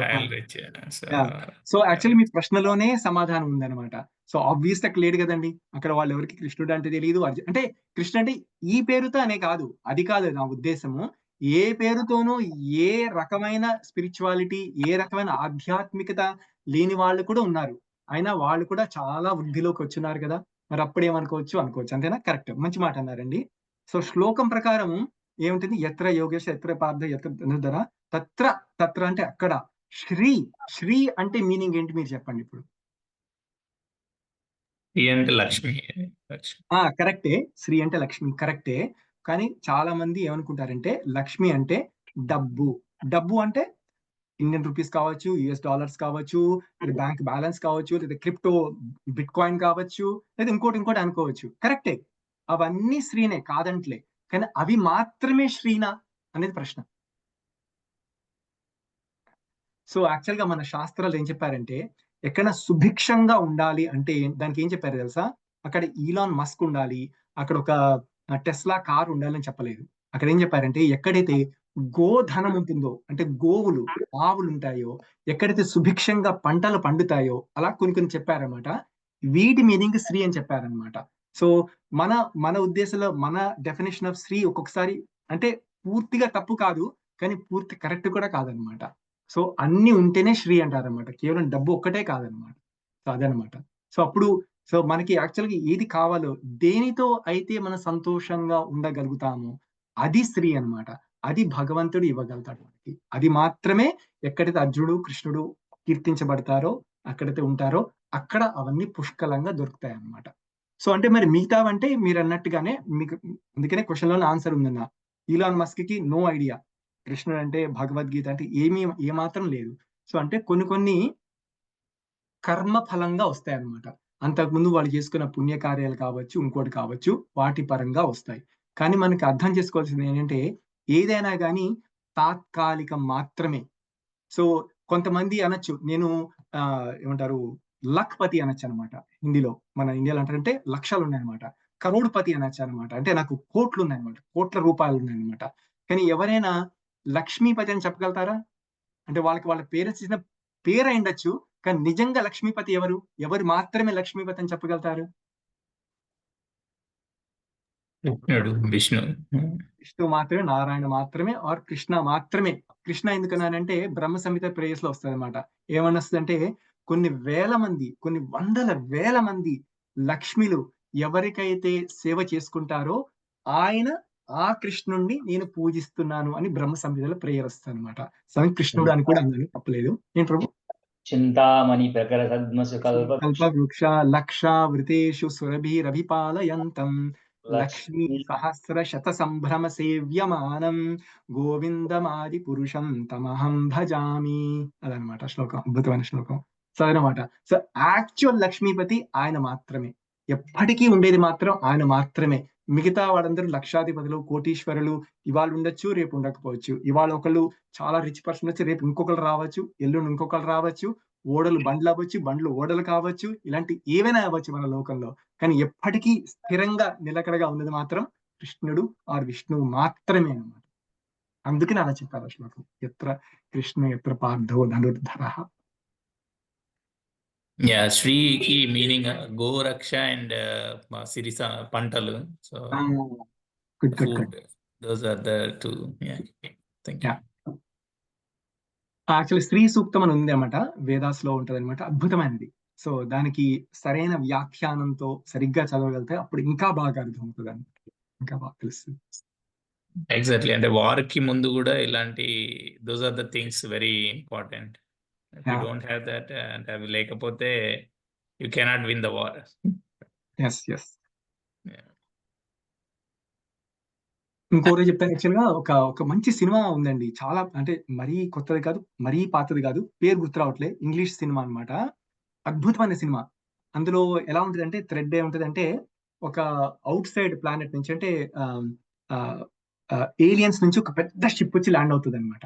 ఓకే, ల్యాండ్ అయినప్పుడు వాళ్ళతో ఎవరు వెళ్ళి కమ్యూనికేట్ చేయగలుగుతారు అని అందరూ తర్జన భర్జన అవుతుంటారు అనమాట, అందరు టెన్షన్ పడుతుంటారు అనమాట. సో పెద్ద పెద్ద స్కాలర్స్ ఫస్ట్ వాళ్ళు వెళ్ళి దాని మీద షూట్ చేయడానికి అన్ని ట్రై చేస్తారన్నమాట, ఏది సాధ్యం కాదు, వాళ్ళు చాలా పవర్ఫుల్, చాలా అడ్వాన్స్డ్ అనమాట. సో లాస్ట్ కి వాళ్ళు ఒక ఇద్దరు ప్రొఫెసర్లు అనుకుంటారనమాట, ఒక ప్రొఫెసర్, ఇద్దరు అమెరికాలోనే. అయితే ఇంట్రెస్టింగ్ ఏంటంటే, వాళ్ళు మొత్తం ఒక అమ్మాయిని చూస్ చేసుకుంటారనమాట. ఆమెకు అంత డిగ్రీస్ అవార్డ్స్ లేకున్నా గానీ, అయితే ఆమె సినిమాలో ఏమవుతుంది అంటే, ఆవిడ సంస్కృతంలో శాస్త్రాన్ని కోట్ చేస్తారనమాట. ఆమె ఇదే చెప్తుంది అనమాట. ఇట్లాగ ఏం చెప్తుంది అంటే, ఒక్కొక్కసారి ఒక పదానికి చాలా చాలా రకాల మీనింగ్స్ ఉండొచ్చు, దీనికి మీనింగ్ శ్రీ అంటే మీనింగ్ అక్కడ గోవులను కూడా రావచ్చు అని చెప్తుంది అనమాట. అప్పుడు ఆమెను సెలెక్ట్ చేసుకుంటారనమాట, ఆమెను పంపిస్తారు. సో షీఈ్ ద హీరో అనమాట మొత్తం సినిమాకి. నాకు సినిమా పేరు గుర్తు రావట్లే కానీ అద్భుతమైనది అనమాట. సో మీరు అంటే కాంటెక్స్ట్ గుర్తొచ్చింది. మనం అనుకుంటాం మనకి అనుకున్న మీనింగ్స్ వేరు, యాక్చువల్ మీనింగ్ వేరు. చాలా రకరకాల మీనింగ్స్ ఉంటాయి.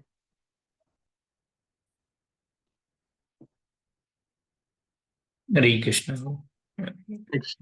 Hare Krishna. Thank you. Thank you అండి. అందరికీ చాలా చాలా ధన్యవాదాలు. ఇన్నాళ్ళు అంటే ఇన్ని గంటలు నన్ను మీరు భరించినందుకు, కాస్త అవకాశం ఇచ్చినందుకు, తెలుసో తెలియదో కాస్త ఇంగ్లీష్ మిక్స్ చేసి అవి చేసి ఇవి చేసి మొత్తానికి ఇదో రకంగా చెప్పగలిగాము. క్షమించండి. ఇంకా ఇంప్రూవ్ అయ్యి ముందుకెళ్తాము. హరే కృష్ణ. మీరు చాలా ఇన్స్పిరేషన్ ప్రభుజీ మా అందరికి. హలో రావు. మీరు కూడా కృష్ణ భగవాన్ లాగా ఇన్ మై ఒపీనియన్ అని చెప్పినట్టు చెప్తున్నారు. మీరంతా ఇంత వెల్ ఎడ్యుకేటెడ్ అయి ఉండి అన్ని తెలిసి వీఆర్ నథింగ్ యాక్చువల్లీ. లేదు, అందరం కలిసే ఉన్నాం ప్రభు, అందరం కలిసే. Thank you. Definitely big Hari bol to Prabhuji. Hari bol, Hari bol. And our fortune, but definitely we'll invite more Prabhuji. Hare Krishna. Yeah. Hare Krishna, Hare Krishna, Krishna Krishna, Hare Hare, Ram Hare Ram Rama Ram. Hare Rama. Ganesh Prabhu.